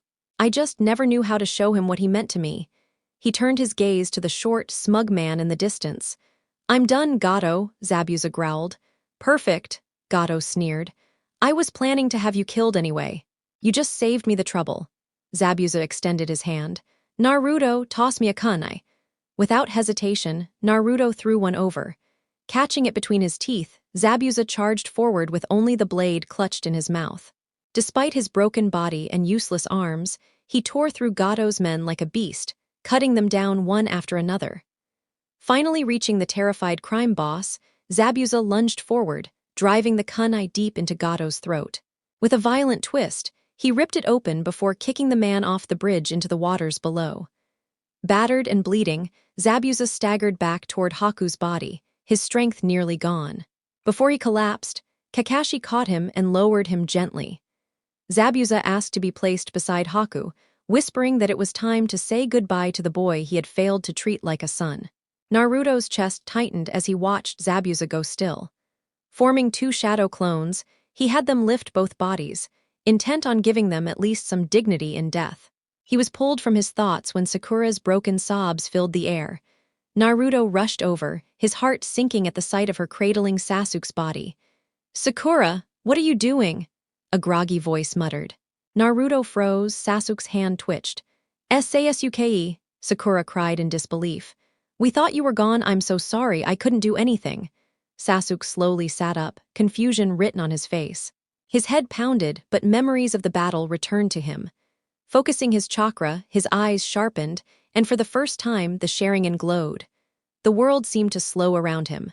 He ignored Sakura's tears, instead turning toward Naruto. Sasuke noticed the redness in Naruto's eyes. Had he cried for him? The thought unsettled him, though he stayed silent. "Looks like Sasuke is finally awake," Kakashi said, appearing beside them just as shouts echoed in the distance. The villagers were approaching, weapons raised, ready to fight, but too late. Naruto smiled faintly. "I knew it. How about we finish building this bridge?" Kakashi asked, his tone lighter now. "I'd like that," Naruto said with a genuine smile. The others nodded, and together they stayed. With Kakashi and Naruto's shadow clones speeding up the work, the bridge was completed within a week. When it was time to leave, Naruto hugged Tazuna's family tightly. Inari reminded him of Konohamaru, full of spirit and admiration. Tazuna had been like a funny, stubborn uncle, and Tsunami had cared for him as if he were family. Naruto would miss them deeply. "What should we call the bridge?" Tsunami asked. Before Tazuna could answer, Inari shouted, "The Great Naruto Bridge," pumping his fist with pride. Everyone turned in surprise, only to hear, "Yeah, that's a great name," from a Naruto clone munching on an apple. "You left me active all night and I got hungry. Anyway, thanks for everything." With a puff of smoke, the clone disappeared. Inari laughed. "I've got to learn how to do that someday." Naruto grinned as the memory flowed back to him through the dispelled clone. Looking up at the sky, he felt warmth in his chest. For the first time, he felt loved and truly valued. Maybe if he had left the village earlier, life could have been different. 2 months passed after their mission in the Land of Waves. Back in Konoha, Team 7 gave their report to the Hokage, then were dismissed for a week of rest. Naruto, however, spent most of his time training alone. He searched the village for Anko but couldn't find her. Still, he trusted she could take care of herself. Every day, Naruto pushed himself harder. Weights strapped to his arms and legs, seals spread out before him, new jutsu memorized with his uncanny ability to recall details perfectly. He even stole a sealing scroll once belonging to Minato, his father, and learned advanced techniques from it. Kurama's chakra was no longer something he feared losing control over. It had taken weeks of struggle, but now he could channel it freely for hours in battle without collapsing. His taijutsu and kenjutsu improved daily, and he even crafted his own sealing formulas. Naruto spent nearly all his time either training in the Forest of Death or resting at home, avoiding distractions, even Ikaraku's. He couldn't afford to waste time when progress was so close at hand. One afternoon, while heading through the shopping district to pick up new gear, a familiar voice called out, "Naruto!" He turned to see Sakura jogging toward him, slightly out of breath. "Hey, Sakura," he said casually. "What brings you here?" She caught her breath before explaining. "I just got into an argument with Ino about teams and Sasuke, typical stuff. Then I spotted that unmistakable blonde hair of yours and ran after you." Naruto scratched his cheek awkwardly. "Ah, I see. Well, was there something you needed from me?" he asked, careful not to sound dismissive. Sakura glanced at him with a hint of worry in her voice. "You've seemed really distant lately, Naruto." The others might not have said anything, but I think they've noticed it too. Naruto didn't really believe any of Team 7 cared what he did, so long as he kept showing up for missions. Sakura, after all, spent nearly all her time fussing over Sasuke since his recovery from the fight with Haku. Naruto got it, but he hadn't expected her to actually notice him acting differently. Before he could reply, a cheerful voice called out behind them. Turning, Naruto spotted Konohamaru along with two unfamiliar kids. Each of them wore goggles just like the ones Naruto used to have. "Guess I started something without meaning to," Naruto mused. "Boss, how was your mission? Haven't seen you in weeks." Konohamaru yelled, dashing up and throwing his arms around Naruto. The blonde stiffened. Physical affection wasn't something Naruto was used to. Growing up without hugs, kisses, or even a gentle pat on the back, he'd taught himself to survive alone. The sudden hug caught him off guard, making him tense up. Not wanting to make Konohamaru feel unwanted, Naruto awkwardly reached out and patted his head in what he thought looked big brotherly, mimicking what he'd seen from villagers. With a small, uneasy chuckle, he nudged the boy back and turned his attention to the two kids standing behind him. The first was a girl about Konohamaru's age. Bright orange hair tied into oversized pigtails with red bands framed her face, and she carried a constant blush on her cheeks. Next to her stood a boy with short brown hair and dark eyes, glasses slipping crookedly on his nose. A strand of snot dangled near his upper lip, making Naruto wrinkle his nose in disgust. "Hooray, your friends, Konohamaru?" Naruto asked. "Oh, that's Udon and Mogi," Konohamaru explained before darting to their side, proudly striking a pose. Naruto sighed inwardly. "You've got to be kidding me. Boss, check this out. I've been practicing that transformation you showed me," Konohamaru shouted, suddenly puffing into smoke and reappearing as a curvy teenage girl. Sakura and Mogi went crimson, while Udon fainted on the spot. Naruto groaned, pressing his palm against his forehead. "Konohamaru, as much as I'd love to explain all the problems with that technique, I'm a little busy right now." Konohamaru pouted and dropped the disguise. "What's so important, huh? Don't tell me you're out on a date with her. Come on, boss, you could do way better than that. Just look at you." Naruto's jaw nearly hit the ground. He waved his arms frantically, trying to shut the kid up. "Oh, and that forehead," Konohamaru went on, pointing at Sakura. "Huge. You must have some serious guts just standing next to her like that." Sakura's smile twitched. Before Konohamaru could react, she lunged at him. The boy yelped as Udon grabbed his scarf and bolted, leaving Konohamaru scrambling after him. With a sigh, Naruto sprang onto the rooftops and trailed them. He caught up just in time to see a teen dressed in a cat-themed outfit gripping Konohamaru by the collar. Naruto appeared behind the boy with a kunai at the ready. "Let him go!" The teen smirked and tossed Konohamaru aside, swinging at Naruto, only to slice through a clone that burst into smoke. The real Naruto crouched low beneath him and delivered a sharp kick to the jaw, launching the teen upward.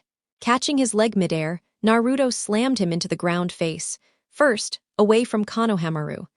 The boy scrambled to Naruto's side and clung to him tightly. This time, Naruto returned the hug before setting him down. A sharp voice cut through the moment. Naruto turned, noticing a girl nearby he hadn't seen before. She had teal eyes, sandy blonde hair styled into 4 neat pigtails, and wore an off-shoulder purple outfit secured by a red sash. Fishnet layered her arms and legs, and her forehead protector rested at her neck. The look she gave Naruto wasn't hostile, exactly, but it made his skin prickle. almost like she was sizing him up for dinner. Then a whisper echoed in his head. "There's someone in the tree behind you." Naruto's gaze snapped up just as sand spiraled into view, revealing a red-haired boy. His pale green eyes locked onto Naruto's, cold and unblinking. "Another Jinchuriki," Kurama rumbled inside him. "What? Seriously?" Naruto muttered under his breath, but the fox gave no reply. The boy's auburn hair stuck up in sharp spikes, dark rings etched beneath sleepless eyes. Red kanji spelling, love, marked his forehead. He radiated a chilling presence that reminded Naruto uncomfortably of his own sleepless nights. "Kankuro, you're a disgrace. Apologize or I'll kill you." The redhead's voice dripped with madness. The cat-themed teen gulped and muttered a quick apology to Naruto. Before Naruto could respond, Sasuke stepped out of the shadows, his Sharingan spinning faintly. "Who are you?" The redhead ignored him and kept his attention fixed on Naruto. "I am Gaara. These are my siblings, Kankuro and Temari. We've come for the Chunin exams. If my brother causes more trouble, I'll erase him from existence." His words were flat, empty of emotion. Naruto frowned. That kind of coldness toward your own blood was unsettling. Still, when he turned to Temari, he offered a smile and held out his hand. "Naruto Uzumaki, sorry our first meeting turned out like this. Welcome to Konoha." She smirked and accepted, brushing her lips lightly across his knuckles. "You're cute, but I think you're a little too young for me." Naruto blinked, caught off guard, his cheeks warming as she walked away. He didn't understand the flutter in his chest, the dry throat, the shaky knees. Was this normal, or was it some kind of genjutsu? Gaara paused as he passed Naruto, his words chilling. "I'll be waiting to taste you." Naruto stiffened but forced himself to turn back to his teammates. "Chunin exams must be starting soon," he muttered. "Think Kakashi-sensei's signing us up." "Obviously," Sasuke cut in with a smirk. "There's no way I'm missing a chance to test myself against strong opponents." Naruto nodded and created a clone to escort Konohamaru and his squad home. After a quick farewell, he made his way back to his apartment. He'd planned on picking up some new clothes, but that could wait. Instead, he slipped into the bathroom, relieved himself, and splashed cool water on his face. When he looked up, his reflection grinned back at him. Naruto staggered backward, slamming against the wall. He shook his head violently, but when he looked again, the mirror showed only his normal reflection. Exhaling hard, he chalked it up to exhaustion and stumbled into bed. Elsewhere, a vast temple stretched around him, its walls carved with strange symbols. A deep, resonant voice thundered, "Khonshu, you were warned, banished countless times, yet still you return. Still you meddle in mortal affairs." Naruto blinked, realizing he was standing inside the hall. A man with glowing white eyes stepped forward, his presence heavy and ancient. Then another figure emerged, mid-length gray hair, a burgundy shirt, his aura sharp and unsettling. Something about him set Naruto's instincts screaming. They were all talking at once, trying to explain that the strange man had been attempting to release a so-called deity that wanted to punish people not for what they had done, but for crimes they might commit in the future. Naruto couldn't wrap his head around that, watching someone closely if they seemed dangerous. Sure, but killing them before they even made a choice? That was just insane. From what he could gather, this Khonshu being he'd crossed paths with before was now residing inside another person. Each time the dark-haired man spoke, his eyes glowed unnaturally, and that familiar voice rang out, echoing in the odd place they were standing in. Before Naruto could make sense of it all, Khonshu suddenly lunged at the one called Arthur. Everyone around reacted instantly, raising their arms and restraining him with overwhelming force. Brutal, Naruto thought grimly. Then it happened. A blinding light tore open in the air, like reality itself had been ripped apart. Eyes wide with shock, Naruto leapt down without hesitation, not caring if anyone saw him. To his surprise, it was as if he were invisible. No one even glanced his way. The group continued chanting, closing in on the man who was clutching his head in pain, screaming as if something inside was tearing him apart. Naruto rushed forward, unable to just stand by. He knelt beside the man, placing a hand on him, only for a surge of energy to rip through his body. His vision went white, and then everything went black. When he opened his eyes, Naruto was lying on the floor, breathing hard as if he'd been electrocuted. He slowly sat up, realizing he was no longer in that strange chamber, but inside a massive hall filled with statues and artwork. A museum. Before he could gather his bearings, a man dashed past him clutching something to his chest, chased by a monstrous creature unlike anything Naruto had seen before. The beast stopped at the threshold, but Naruto, curious, stepped through the door, phasing straight through it. On the other side, he spotted the same man writhing, now speaking desperately to his own reflection. Naruto's stomach tightened. It reminded him of when he knew. He pushed the thought aside. The world flickered, and suddenly the beast charged in. But in that instant, the man's whole demeanor shifted. His posture firmed, his eyes sharpened, and fabric wrapped around him in a cloak that radiated power. Something about the look felt oddly familiar to Naruto. In seconds, the transformed man unleashed a savage beating on the monster. When it fell silent, he turned, locking eyes with Naruto as though he could see him. Then he lunged. Naruto reacted on instinct, flipping and throwing a kick, but the strike was caught. A heartbeat later, he was hurled straight into the bathroom mirror, the glass shattering around him. When his eyes opened again, Naruto was back in his small apartment, drenched in sweat. Night had fallen. He sat up slowly, heart pounding. Whatever that was, it hadn't been a normal dream. It felt too real, like stepping into his own mindscape with Kurama. Shaking it off, he dragged himself into a cold shower. Afterward, he threw on a black shirt marked with an orange spiral and a pair of cargo shorts, then stepped out into the quiet village night. His feet carried him up to the Hokage monument, his favorite place to think. Settling down, he stared out over the sleeping village until a voice broke the silence. "You are an unusual child." Naruto didn't flinch. "So you finally decided to talk." "I had no reason to until now.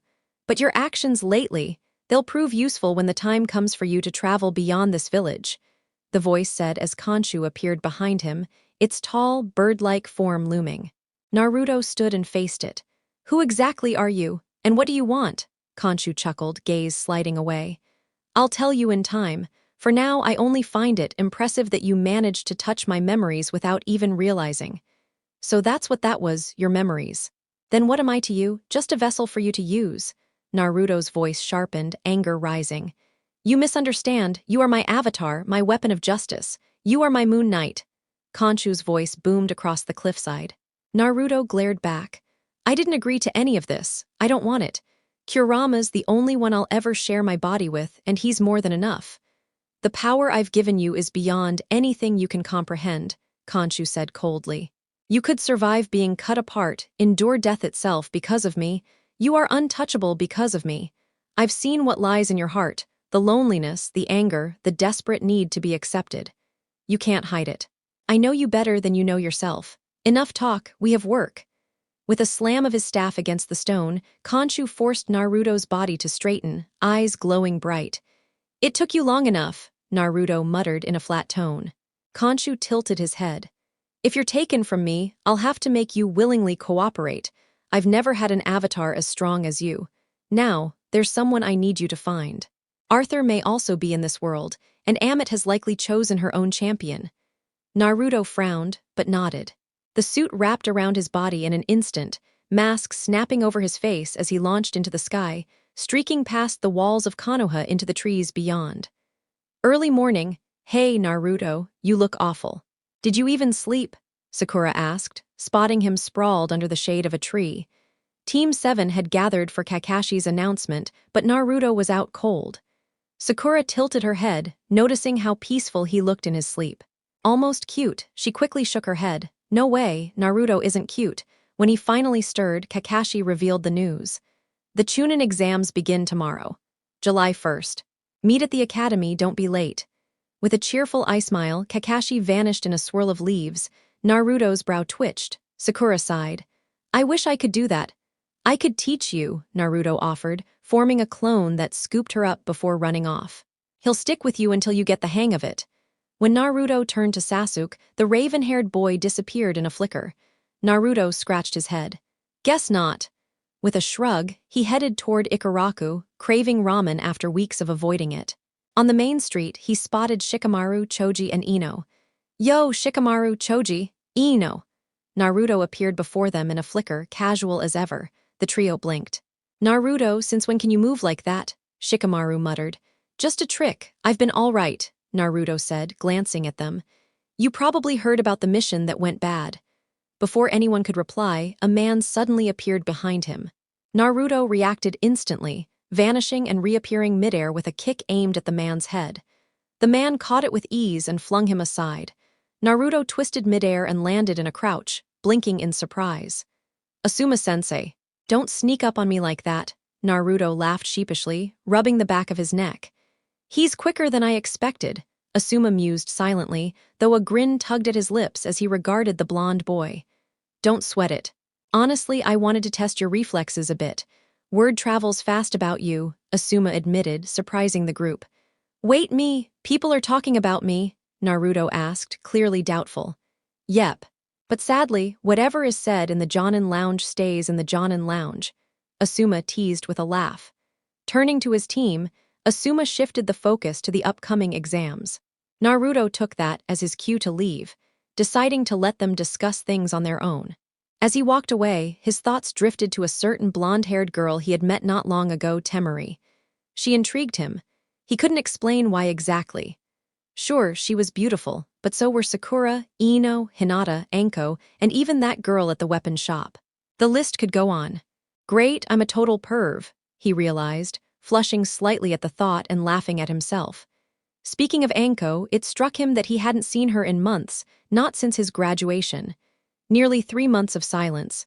The idea that she might have vanished or, worse, purposely avoided him hurt more than he wanted to admit.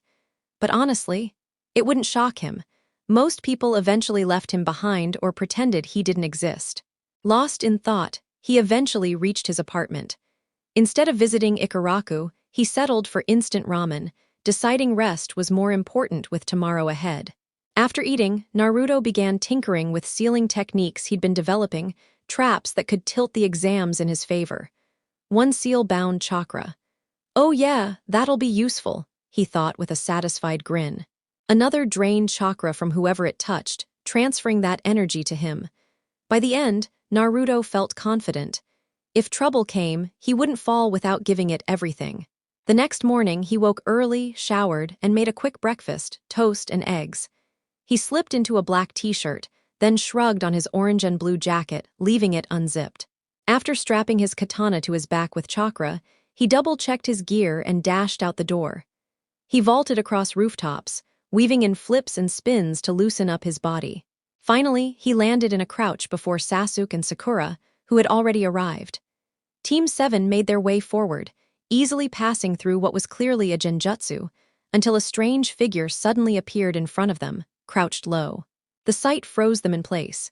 He had glossy black hair in a bowl cut, wide round eyes framed by thick lashes, pale skin, and the most absurdly bushy eyebrows Naruto had ever seen.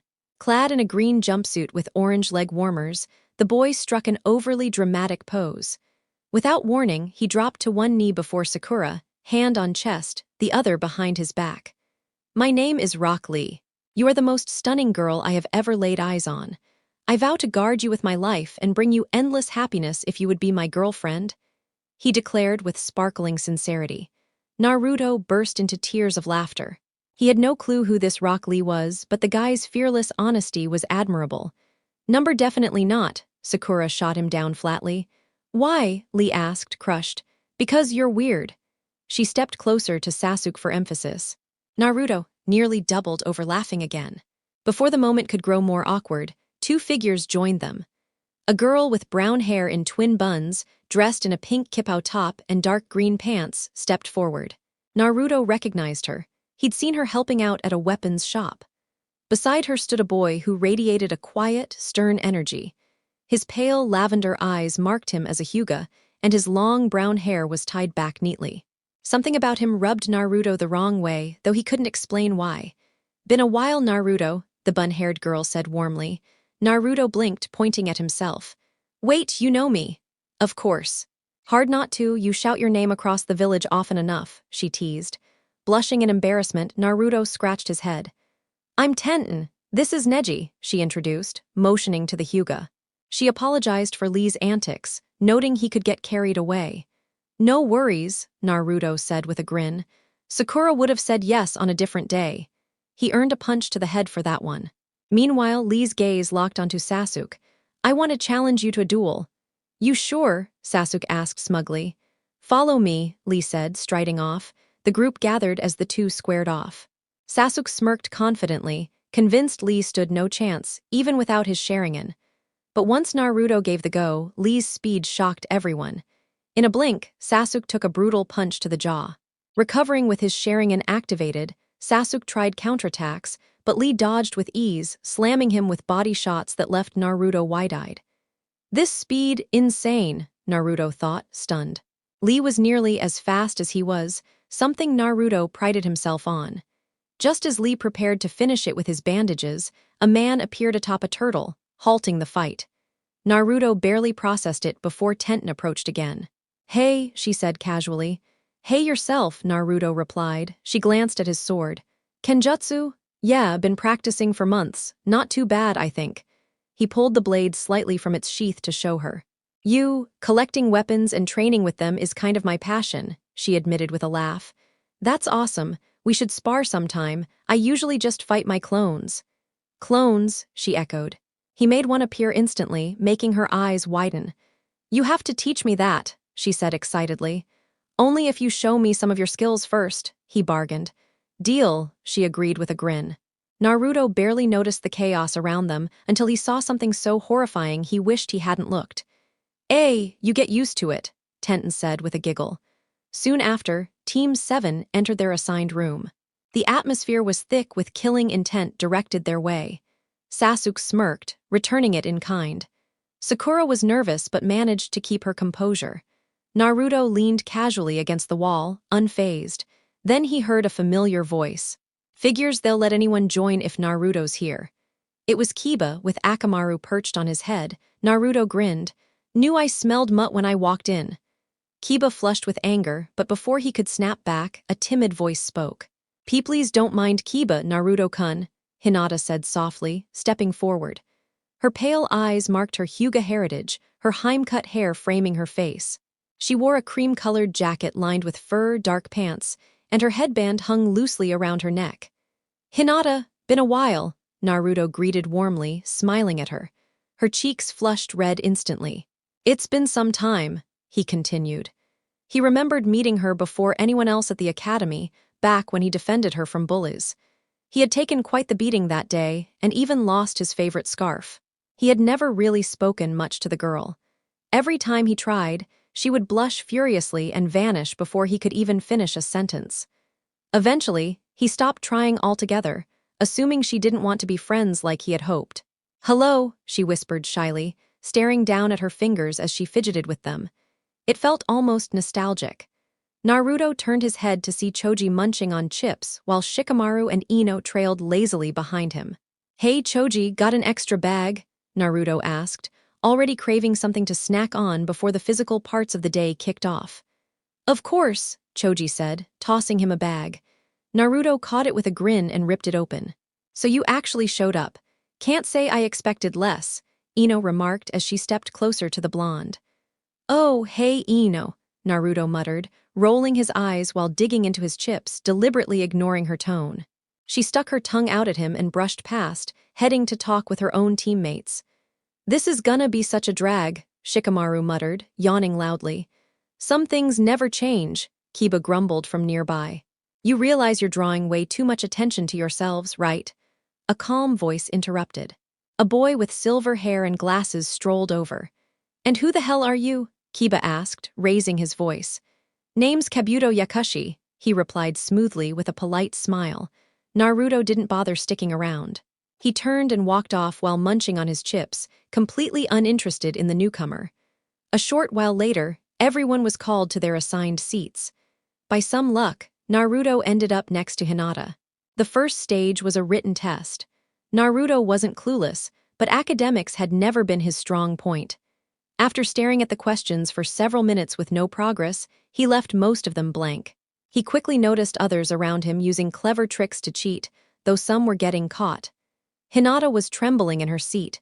She didn't want to drag her team down, but the pressure was crushing. Slowly, she began to raise her hand, ready to forfeit. Naruto caught it out of the corner of his eye. Without hesitation, he placed his hand on hers, squeezing gently as he gave her a reassuring smile. "You're not quitting here," he said firmly. "If you can't make it, then none of us stand a chance. We're in this together, Hinata. Prove to them you belong here." Her cheeks flushed, but his words lit a fire in her.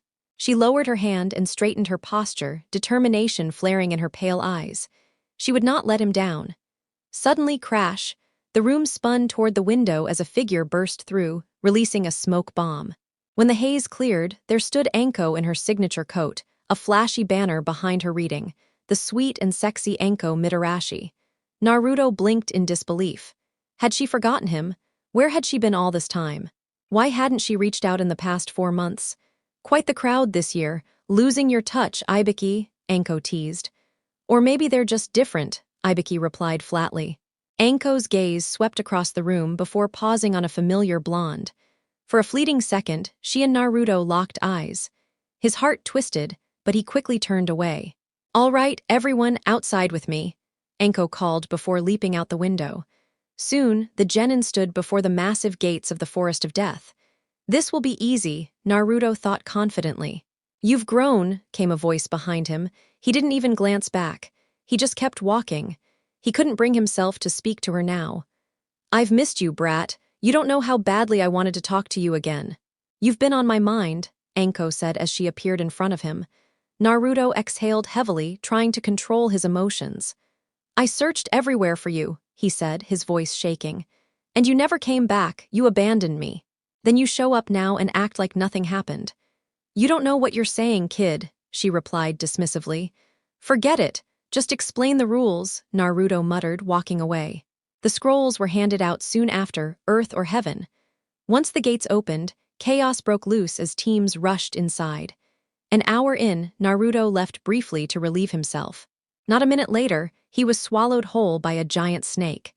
Inside its stomach, he was squeezed by the slimy walls. Confused, he realized this forest was different from the one he knew. He had trained here countless times, but never encountered beasts like this.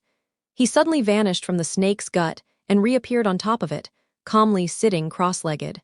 Closing his eyes, he drew in Kurama's chakra, sharpening his sense of smell until he caught Sakura's trail. With narrowed eyes, he took off, leaving an explosive tag behind. Moments later, an imposter revealed themselves to Sasuke and Sakura. "So you figured it out, huh?" The girl sneered before morphing into something far more sinister. Sasuke fought her with all he had, kunai, taijutsu, ninjutsu, yet nothing connected. She barely even flinched, as if mocking his efforts. With cruel precision, she pummeled him into the ground. Sakura caught him before he hit the tree, panicking as he slipped unconscious. Then came the transformation. The disguise split open, grotesque, and unnatural, until the one true figure emerged. Orochimaru. Sakura froze in horror, recognizing him instantly. Sasuke managed to stay standing, though the oppressive killing intent nearly suffocated him. The pale-skinned man smirked, his serpentine eyes gleaming with malice. "I expected more," Orochimaru said mockingly, "but perhaps I can offer you a gift." His body glowed faintly purple as he continued, "The power to take revenge. The power you've always craved." Sasuke's eyes widened. The man was undeniably powerful, stronger than Kakashi, maybe even Zabuza. Could he truly give him the strength he longed for? Before Sasuke could answer, a blur crashed into Orochimaru, kicking him square in the jaw. Naruto appeared out of thin air, landing firmly on a branch. Sakura gasped. He looked different. His hair wilder, whisker marks darker and thicker, claws and fangs sharper. But most striking of all were his crimson eyes with slitted pupils. "Are you both all right?" Naruto asked, his voice deeper, edged with something feral. "Nah, Naruto, is that really you?" Sakura stammered. Naruto didn't get the chance to answer. Orochimaru lunged again, grinning wickedly. "That kick fractured my jaw," the Sannin said with a chuckle. "Impressive." Naruto stood protectively in front of his teammates, hand on his katana, eyes locked on the snake-like man. "Orochimaru, one of the legendary Sannin," Naruto growled. "Traitor of Konoha. Why are you here?" The man only laughed, licking his lips. Naruto's grip on his blade tightened. "I once swore to a woman named Anko that I'd make you pay for what you did to her," Naruto said, his lips curling into a sharp grin. "And today, that promise comes due." he finished, launching his katana straight at the snake Sanin's head before vanishing from sight. Orochimaru tilted his head lazily, letting the blade slice past before ducking. In that instant, Naruto reappeared behind him, hand closing around the hilt midair as he swung down in a brutal arc. But Orochimaru countered with a vicious kick, sending Naruto flying. Twisting midair, the blonde steadied himself and quickly flashed through hand seals. "Wind release, great breakthrough," he roared, exhaling a storm of wind that tore forward. Without waiting to see the result, Naruto sprinted toward his teammates, who were still frozen in shock. "Guys, we've got to move now." His words were cut short when Orochimaru appeared in front of him, driving a fist into Naruto's stomach so hard it knocked the breath from his lungs. "You're stronger than I expected," the Sannin sneered, kneeing him square in the face. He didn't stop there. Grabbing Naruto by the leg, Orochimaru slammed him into the ground again and again before hurling him face first into a tree. Naruto's body went limp, but Sakura snapped out of her stupor. She flung a kunai that pinned his jacket to the bark, preventing him from tumbling fatally to the ground. "It looks like it's just us now," Orochimaru hissed, charging toward the other two. Sakura grabbed Sasuke and leapt with chakra-enhanced legs, overshooting and landing on a branch farther than expected. Sasuke shoved her off, finally regaining control of himself. "I'm not running," he said firmly. "Good," a voice sneered from above. "It would be pointless." Orochimaru descended like a shadow, and Sasuke responded with a quick fireball. The Sannin vanished and reappeared behind him, throwing a punch. Sasuke twisted just in time, blocking, but the sheer force hurled him back, his arms aching. Snarling, Sasuke's Sharingan spun to life. He lunged, fists flying. Orochimaru easily dodged, backhanding him across the face. Sasuke rolled, sprang up, and launched shuriken mid-flip. Orochimaru extended his palm. "Wind release, gale palm." A gust burst forth, hurling the weapons back faster than before. Sasuke tried to evade but caught a crushing kick that sent him sprawling into the wood, coughing blood. The Sannin's boot slammed into his chest, then his ribs, drawing a painful crack. Orochimaru smirked until a kunai whistled past. Sakura, her hands trembled, but she forced herself forward. Her teammates had risked everything, she couldn't just stand there. She attacked with desperate speed, kunai flashing, substitution jutsu saving her from instant defeat, until Orochimaru caught her arm, drove his fist into her gut, and tossed her aside like trash. Bored, he wove hand signs and summoned a colossal serpent that hissed menacingly. "Fun as this has been, it's time to end things," Orochimaru drawled, stalking toward the battered Uchiha. Sasuke crawled back, fear flashing across his face as the snake lunged. He squeezed his eyes shut, only for the impact to be cut short. "Earth release, mud wall." When he looked again, Naruto stood in front of him, jacket torn and body shaking but still standing. "You all right?" Naruto asked quickly without looking back. "Ribs may be broken," Sasuke muttered, clutching his side. "Good enough. We can't win, but maybe we can stall him long enough to escape." Naruto braced as cracks spread through the mud wall. "It won't hold much longer. Get ready." The barrier shattered, and the serpent swallowed Naruto whole. Sasuke's eyes widened until Naruto slashed his way free, reappearing in a blur. "All right, snake bastard," Naruto growled. Orochimaru's lips curled.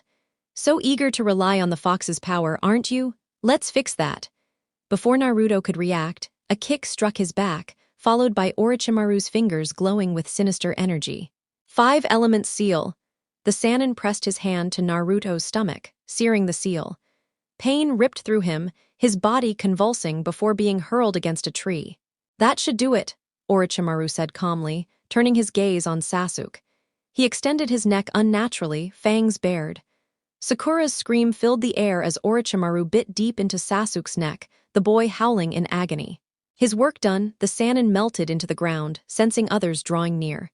Later, Naruto awoke to screams echoing outside a cave. Staggering out, he saw Team 10, Sakura, and 2 unconscious strangers nearby. But what froze him was Sasuke. Black markings crawled over his skin, purple chakra leaking off him. He pinned a boy to the ground, arms wrenched back at breaking angles. "Did you touch Sakura?" Sasuke roared, voice dripping with malice. "That's enough," Naruto shouted, drawing every gaze. "Impossible, Naruto. You had a hole through your chest. How are you alive?" Ino cried, Ignoring her, Naruto focused on Sasuke. Listen, I don't know what Orochimaru did, but it's eating you alive. You've got to fight it. Sasuke's only answer was a fist smashing across Naruto's jaw, dropping him. Damn, he's stronger, way stronger, Naruto thought, tasting blood. I don't want to fight you, he tried again. That's too bad, Sasuke smirked darkly. I've been waiting for this. Even if Naruto wanted to, his body screamed in pain. Not now. We need to figure this out. But Sasuke straddled him, fists raining down. Naruto's world blurred, until suddenly the battlefield was gone. He woke in a strange room, his teammates' belongings nearby. Stumbling out, he found himself in a hotel corridor. His head spun. Moments ago, Sasuke had been pummeling him, and now this. Back in the room, fresh from the shower, Naruto stared into the mirror. His reflection smirked back, only its eyes were wrong. Blood-red pupils, black sclera. You've ruined everything, the reflection hissed. Naruto froze, knock, knock, knock. Heart pounding, he grabbed a kunai and sent a clone to answer. Hey Naruto, a voice said softly. I just came to check on you. Ino, Naruto thought, dismissing his clone before walking over to the door and motioning for the blonde girl to come inside. Hey Ino, he greeted, curiosity slipping into his voice. Didn't expect you to show up here. I figured you'd be wondering why I came. Ino admitted, nervously turning away for a second. Honestly, I thought now would be the right moment. The right moment for what? Naruto asked, raising an eyebrow in confusion. Ino spun back toward him, a faint smile tugging at her lips as she reached out and placed her palm gently on his head. Mind-body transmission, she whispered. To Naruto, it felt like the briefest tug in his mind, a flash of darkness. But for Ino, it was as if 12 years passed in the blink of an eye. She hadn't properly trained the technique, more like testing it on a whim, expecting only to peek through memories. But something went wrong. Instead of choosing specific moments, she lived through every second of Naruto's life from his perspective. The isolation, the pain, the mockery, the festivals where he was hunted down, the sight of Haku dying right before him. Every cruel word, every fist, every lonely night. The joy he did find was overshadowed by sorrow that cut even deeper. She couldn't pull away, all she could do was watch. And then came what broke her completely, the memories Naruto himself couldn't access. Encounters with death, murders he didn't even recall, being resurrected time and again. The mental collapse, the thoughts of ending it all. Naruto wasn't just hurting, he was shattered. Meanwhile, Naruto only felt a brief haze cloud his mind before everything snapped back to normal. He blinked, just in time to catch Ino as she collapsed forward, blood trickling from her nose. Panic hit him. Kurama, what's happening? He asked out loud.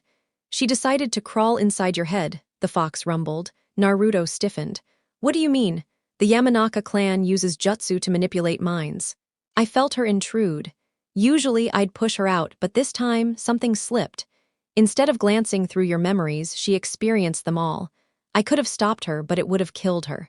And I doubted you'd want that, Kurama explained before drifting back into silence. Naruto stood there, dumbfounded. Ino had seen it all, every scar, every truth.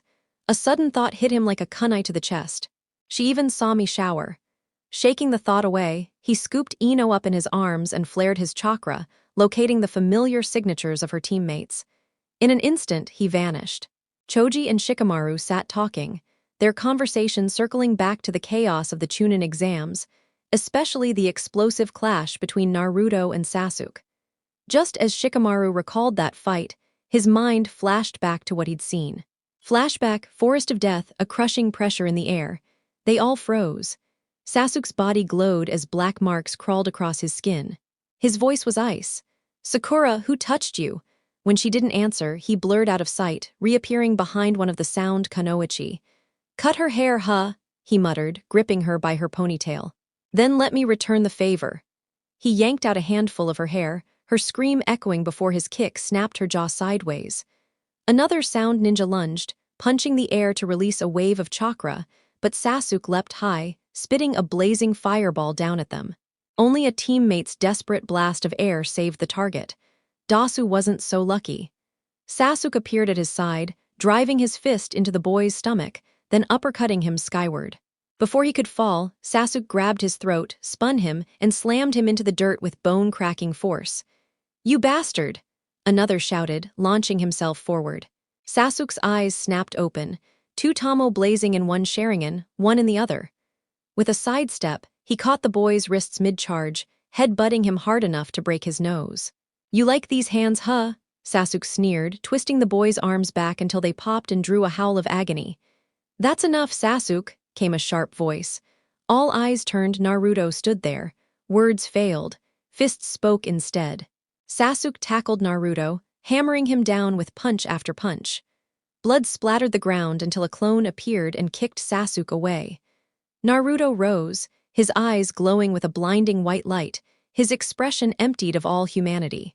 Shikamaru remembered that face. It was the same chilling emptiness he'd glimpsed during academy spars. Before anyone could blink, Naruto was on Sasuke. One kick drove him into a tree. A brutal knee smashed his face back into the bark, leaving him unconscious. Naruto smiled coldly, raising a kunai infused with wind chakra. He prepared to finish the job. That's enough, Kurama's voice boomed. We agreed I wouldn't intervene, but you won't harm those tied to him. Scowling, Naruto tossed Sasuke's limp body toward Sakura before collapsing face first into the ground, unconscious. Flashback ends now. In the present, Choji and Shikamaru snapped their heads up as Naruto appeared before them, Ino bleeding in his arms. What the hell happened? Choji asked, rushing over. She tried digging into my head. Tell her we'll talk if she wakes up. Just get her to the medics. With that, Naruto vanished again. Shikamaru frowned. What exactly did you show her? Later, when Naruto returned to his room, Sakura was waiting on the couch. Where were you? She asked softly. Doesn't matter. What happened after I blacked out? Naruto pressed. Sakura explained. How she and the others carried him and Sasuke back. How Uruka appeared. How Sasuke was taken away. And how Naruto had mysteriously vanished from the infirmary only to reappear here. Kakashi-sensei says you just need rest for tomorrow, she finished, eyes lowering. Naruto noticed the heaviness in her voice. What's wrong? Sakura whispered, staring at her hands. I felt so useless. No matter what I did, it was nothing. Back at the academy, I thought you were weak, but now you keep proving me wrong. Stronger than me, even stronger than Sasuke, and I hate admitting that. Tears welled in her eyes. She continued, I've said and done so many cruel things to you, but you still risked your life for us. I don't know if I could stand against someone like Orochimaru to protect you the way you did. Naruto froze. He didn't know how to respond, what to feel. Her next question shook him further. When you fought, your eyes weren't normal. With Orochimaru, they were red and slitted. With Sasuke, they glowed white. What's happening to you? Naruto hesitated. He couldn't explain, not about Khonshu, not about the strange temple or the glowing eyes. He didn't even understand it himself. So he forced a smile. I don't know. Maybe you're just imagining things. Then, softer, he added, and don't worry about the past. Everyone treated me like crap back then, it's fine. What matters is how you act now. Besides, you didn't know how awesome I really was. He grinned, trying to lighten the moment. All right, I think I've caught up on everything. Guess it's about time I crash. I'm dead tired, Naruto muttered, dragging himself toward his bed. Out of nowhere, Sakura's voice broke the silence. Why are you always so kind to everyone, especially when all you've ever gotten back is hate? Naruto froze mid-step, then gave a small, thoughtful smile. If I treated people the way they treated me, I'd just be proving them right, he replied quietly. I know who I am, and I know who I'm gonna be. I'll become Hokage, the strongest shinobi the world's ever seen. He paused, then turned his head with a grin. Guess you'll just have to wait and see. With that, he slipped under the blankets and closed his eyes. Sakura watched him silently. She had looked at Naruto before, sure, but she realized she had never really looked. His features, especially the whisker-like marks on his cheeks, seemed far more striking than she had ever noticed. Her face warmed and she quickly shook her head. Curiosity tugged at her. She crept closer, gently lifting the covers from his frame. Naruto was shorter than most boys his age, but if strength alone mattered, she figured he could probably beat them all. Then her mind flashed back to when she noticed strange black markings on his stomach after his shirt tore during battle. She leaned forward, cautiously tugging up his shirt, but found nothing there, only the faint outline of developing muscles. Her cheeks reddened. She hurriedly lowered his shirt and pulled the sheets back over him before retreating to her own bed. Lying on her back, she stared at the ceiling, unable to quiet her racing thoughts. Her eyes shot open at the sound of distressed murmurs. "Get off me! Stop!" Naruto twisted and turned violently in his sleep. Alarmed, Sakura rushed to him, grabbing his arms and pinning them against his chest. He fought against her even in his dream, his raw strength shocking her. Holding him close, she whispered into his ear the same way her mother used to when she had nightmares. "It's all right, Naruto, you're safe. I'll protect you, just like you've protected me." She gently stroked his hair, continuing to murmur soft reassurances until his body relaxed against hers. Naruto slipped back into calm slumber, his breathing steady. Sakura didn't check if he was truly asleep. She just held him, as though letting go would make him vanish. For reasons she couldn't explain, she needed to stay beside him. The next morning, Naruto awoke feeling refreshed, his wounds from the previous day nearly healed. But then he froze. He wasn't alone. Warmth pressed against his back, and when he looked down, delicate hands were wrapped firmly around his chest. He shot across the room in a panic, heart racing. "What the hell happened last night?" "You had a nightmare," Sakura said calmly, sitting up. "So I stayed with you." Naruto had no words. He just grabbed some clothes and ducked into the bathroom. He didn't dislike it. If anything, it felt strangely nice. But he wasn't used to contact. He had never been hugged, kissed, or held the way others were. He wasn't sure he even counted as normal. He thought about love sometimes. He understood the idea, had read about it, but he'd never felt it. Hugs, at least, he understood. They were about comfort, about belonging. He'd seen parents embrace their kids, and it always stirred something in him. As hot water poured over him in the shower, his thoughts drifted to Sakura. Why did she invade my space like that? Kurama's deep voice rumbled in his mind. "She's trying to figure you out. She's lived through 12 years of your memories, Naruto. Everything you've seen, felt, and endured, she's experienced it too." Naruto clenched his fists. He had considered confronting Ino, maybe even worse. But he knew the fox would be furious if he harmed one of his classmates over something so small. For now, he'd let it be. Maybe a seal to erase her memories, he thought grimly. When he finished, Naruto zipped up his orange jacket and headed out. Sakura was gone, so he made his way downstairs where the other genin were gathering. Spotting Shikamaru and Choji, he asked about Ino. "She's fine," Choji said. "She's upstairs, but she's been different, quiet." "Yeah," Shikamaru added with a sigh. "Ino's never quiet. She's got headaches, but she was cleared to compete." Naruto nodded and sat down, waiting for the matches to begin. Soon, the arena filled with genin and their senseis. Sasuke had returned, a sealing mark burned into his neck. Ino finally appeared too, her eyes occasionally flicking to Naruto. He avoided her gaze entirely. "Let the exams begin." The board flickered through names before landing on the first match. Sasuke versus Yort. Heiat's raspy voice called them down. Before Sasuke leapt off the railing, Kakashi stopped him. "Remember, your seal only holds if your will is stronger than the curse. Don't use it willingly." Sasuke gave a sharp nod and stepped into the arena. The fight was decent, though Naruto could tell the curse mark still weighed on Sasuke. Losing interest, he shut his eyes and dozed while standing. The next pairing made him perk up. Sakura vs Ino. "Cha. I'll crush you, Ino," Sakura shouted. Naruto smirked. This should be interesting. The battle played out, ending in a draw. Naruto sighed but smiled faintly. Sakura had fought harder than he expected. Her determination was real and he admired that. Then came Tenten versus Temari. "No way," Naruto exclaimed. "Good luck, Tenten. Good luck, Tmari." He cheered both loudly, waving his arms like an idiot. Tenten blushed and smiled at him. Temari, however, ignored him completely. Naruto winced at her lack of reaction but brushed it off. For Temari, though, his cheer was unsettling. No one had ever wished her luck before. She didn't know what he wanted from her. Heiat's croaky voice rang out again. "Begin!" Tenten launched herself forward, unleashing weapons with dazzling speed. Temari blocked with ease, her massive fan sweeping aside every attack. The longer the fight went, the clearer it became. Temari wasn't even trying. "Is that all? You should give up," Temari teased with a smirk. Refusing to quit, Tenten summoned her strongest technique. Scrolls spun like dragons in the air, spewing hundreds of weapons. Naruto's eyes widened, impressed. But once again, Temari's fan sliced the air, scattering every blade. Finally, Temari countered with brutal force. A razor-sharp gust struck Tenten, cutting her body and sending her flying. She landed on Temari's fan with a sickening crack, blood spewing from her lips. Naruto's jaw clenched. "Damn," Lee yelled. "Ten." Naruto blinked in shock at the force of the blonde's attack. It seemed shaped by the harsh life she had endured. Temari flung Tenten across the room, but Lee reacted quickly, leaping forward and catching her just before she hit the floor. "Good catch," Temari remarked, a faint smirk on her face. "Is this how you treat someone who fought with everything they had?" Lee demanded, his voice tense.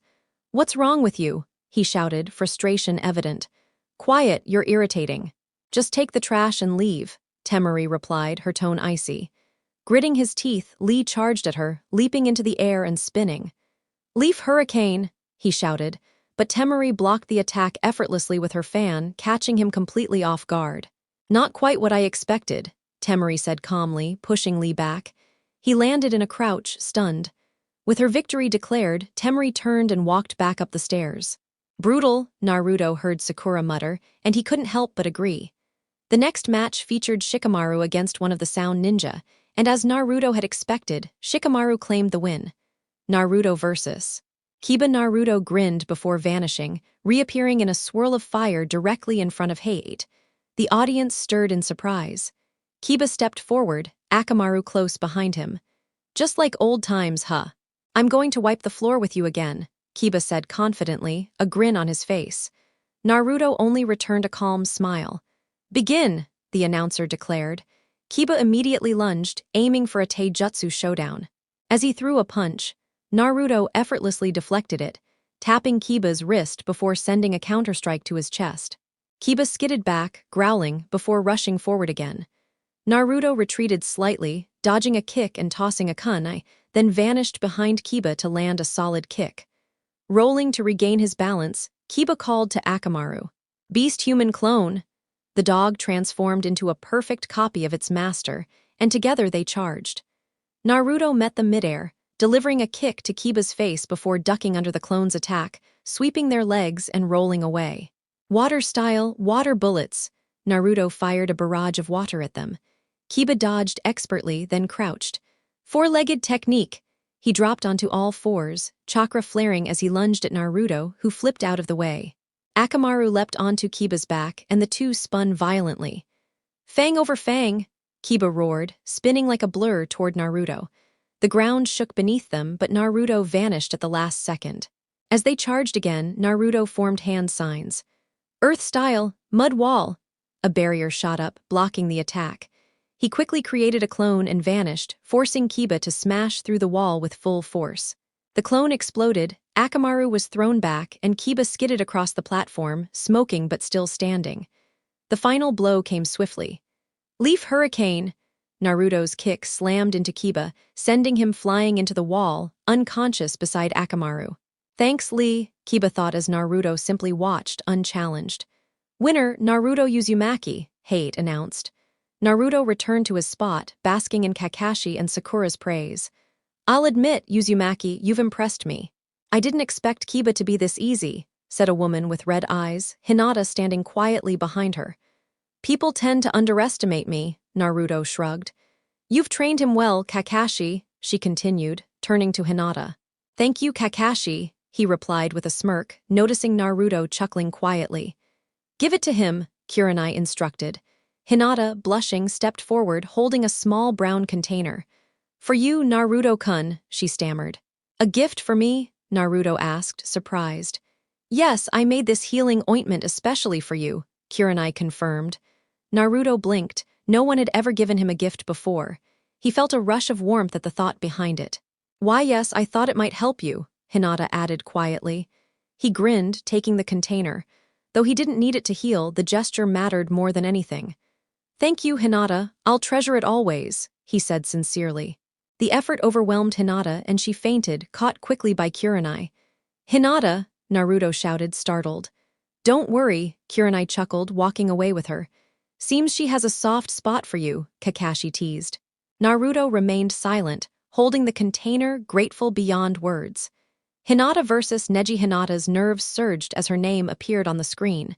Facing Neji was terrifying. Slowly, she stepped forward. Both reached the center as the match began. They studied each other in silence. Hinata felt overwhelmed under Neji's gaze. "You were never meant to be a ninja," Neji said coldly. "You lack confidence and you always feel inferior. You can't even help your teammates without dragging them down." What?" Hinata stammered. "Pathetic," he continued.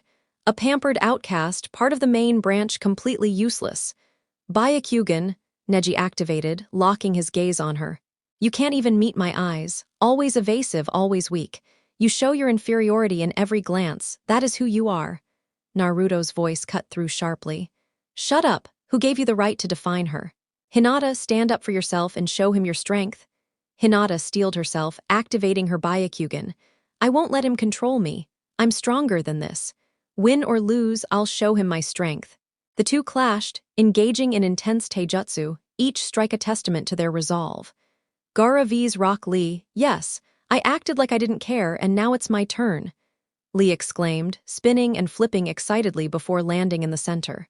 A swirl of sand revealed Gaara, drawing Naruto's attention. "Begin!" Gaara unleashed a wave of sand, which Lee dodged with a backflip. He leapt for a spin kick, blocked by the sand, then tried another strike, slashing with his kunai, tossing shuriken, all blocked effortlessly. "It's like the sand moves on its own," Naruto thought. Lee landed atop a sculpture, preparing for his next move. "All right, Lee, go ahead and take them off," Guy shouted. Lee hesitated for a moment. "Are you sure?" Guy gave a confident nod. With that, Lee kicked off his leg weights, letting them clatter to the ground, shaking the platform beneath him.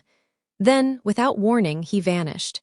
Gaara's eyes widened as Lee began appearing in a blur, striking from every direction. Before he could react, a foot slammed down onto his head. Lee didn't stop. Moving even faster, he reappeared beside Gaara and punched him square in the face. Gaara skidded to a halt and rose, his face cracking under the pressure of sand. "Mother demands your blood," he shouted. Lee shot off again, kicking Gaara in the chin, sending him soaring high into the air. Reappearing behind him, Lee's bandages began to unravel, wrapping around Gaara tightly as they spun rapidly together. "Primary Lotus!" Lee shouted, slamming them into the ground with a thunderous impact. Panting heavily, Lee hoped he had ended the fight, but it was only a sand clone.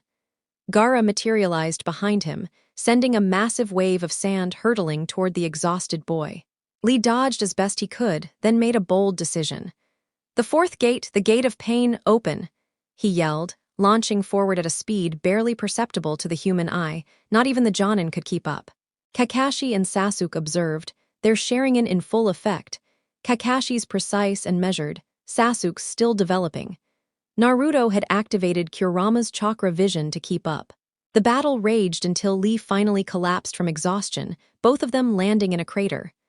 Gaara raised his hand, ready to finish Lee, but before the sand could strike, Guy appeared out of nowhere, swatting it aside. Gaara froze. He couldn't understand why the sensei had intervened. Seeing them embrace left him unsettled. The boy should have died. With the preliminary battles concluded, the students were assigned their opponents for the finals. They had a month to prepare. No missions, no team exercises, only personal training for those still competing. Later that day, Naruto visited the hospital to check on Lee and Hinata. Entering Hinata's room, he noticed a tall man and a small girl resembling her. He assumed it was Hinata's little sister. "Hello," he greeted. Both stared blankly, showing no emotion. "I've heard about you from Hinata," the girl said softly. "Really? Well, I'm Naruto, just call me that." "Nice to meet you both," he replied, moving toward Hinata. "Come on, Hinabi," the man, Hinata's father, said, guiding them out. Turning to Hinata, Naruto spoke gently. "How are you holding up? I've been thinking about you since yesterday. I'm proud of you. Standing up to your fear, risking yourself, it made me reflect on myself." He paused, pacing slowly. "You never expected anything from me, yet you came with a gift in mind. That says a lot about you.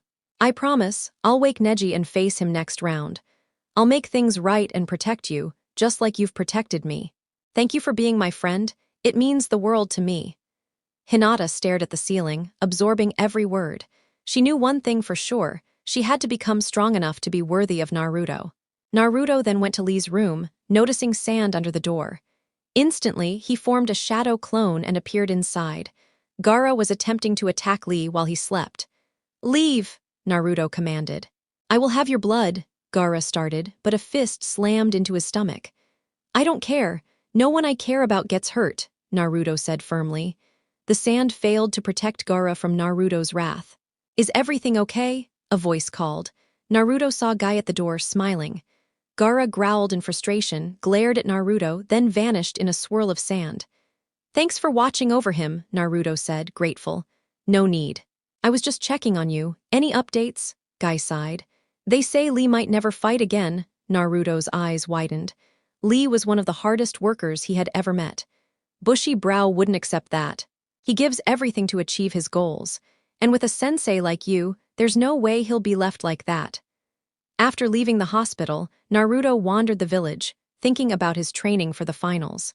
Kakashi had focused entirely on Sasuke, as expected. When Naruto asked about his training, Kakashi suggested Ebisu. Naruto barely looked at him before walking away. Near the hot springs, giggles caught his attention. At first, he ignored them, but soon he heard a man's voice. "Oh wow, right there, I haven't had a research session like this in ages." Naruto appeared behind the man, who was crouched, writing in a notebook while peeping through a hole. "You're a little old to be spying on the bathhouse," Naruto remarked, eyebrow raised. "I'm doing research, kid, beat it," the man protested. "Research, right," Naruto muttered, before grabbing the man's shoulder, shunshining inside the bathhouse and pushing him into the water. Satisfied, Naruto made his way to the training grounds. There, he saw the same man sitting on a log, bruised and battered. The man stood facing him. Tall, well-built, fair-skinned, with waist-length spiky white hair tied in a ponytail.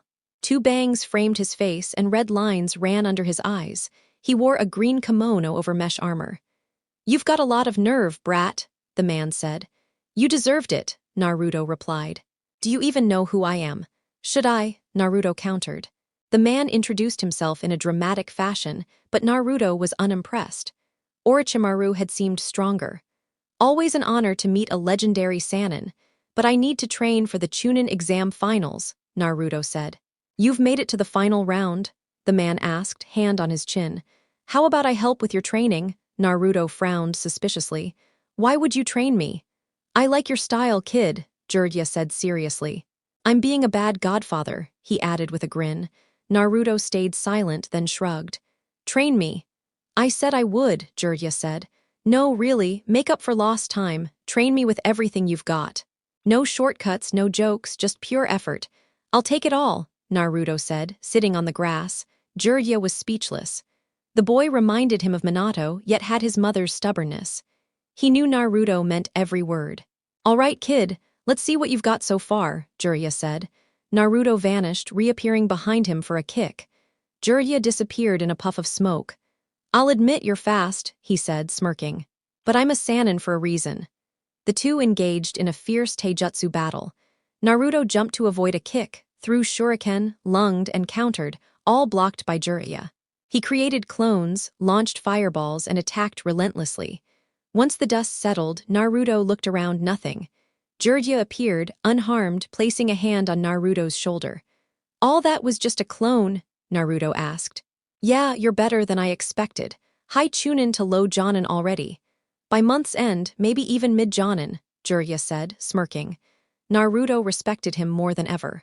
A Sannin could easily take him out, and yet he had been tested and humbled. "Meet me here tomorrow morning. I'll train you harder than you've ever trained. Be ready to want to die," Jiraiya said with a chuckle, vanishing in a puff of smoke. Naruto smiled. This is going to be interesting.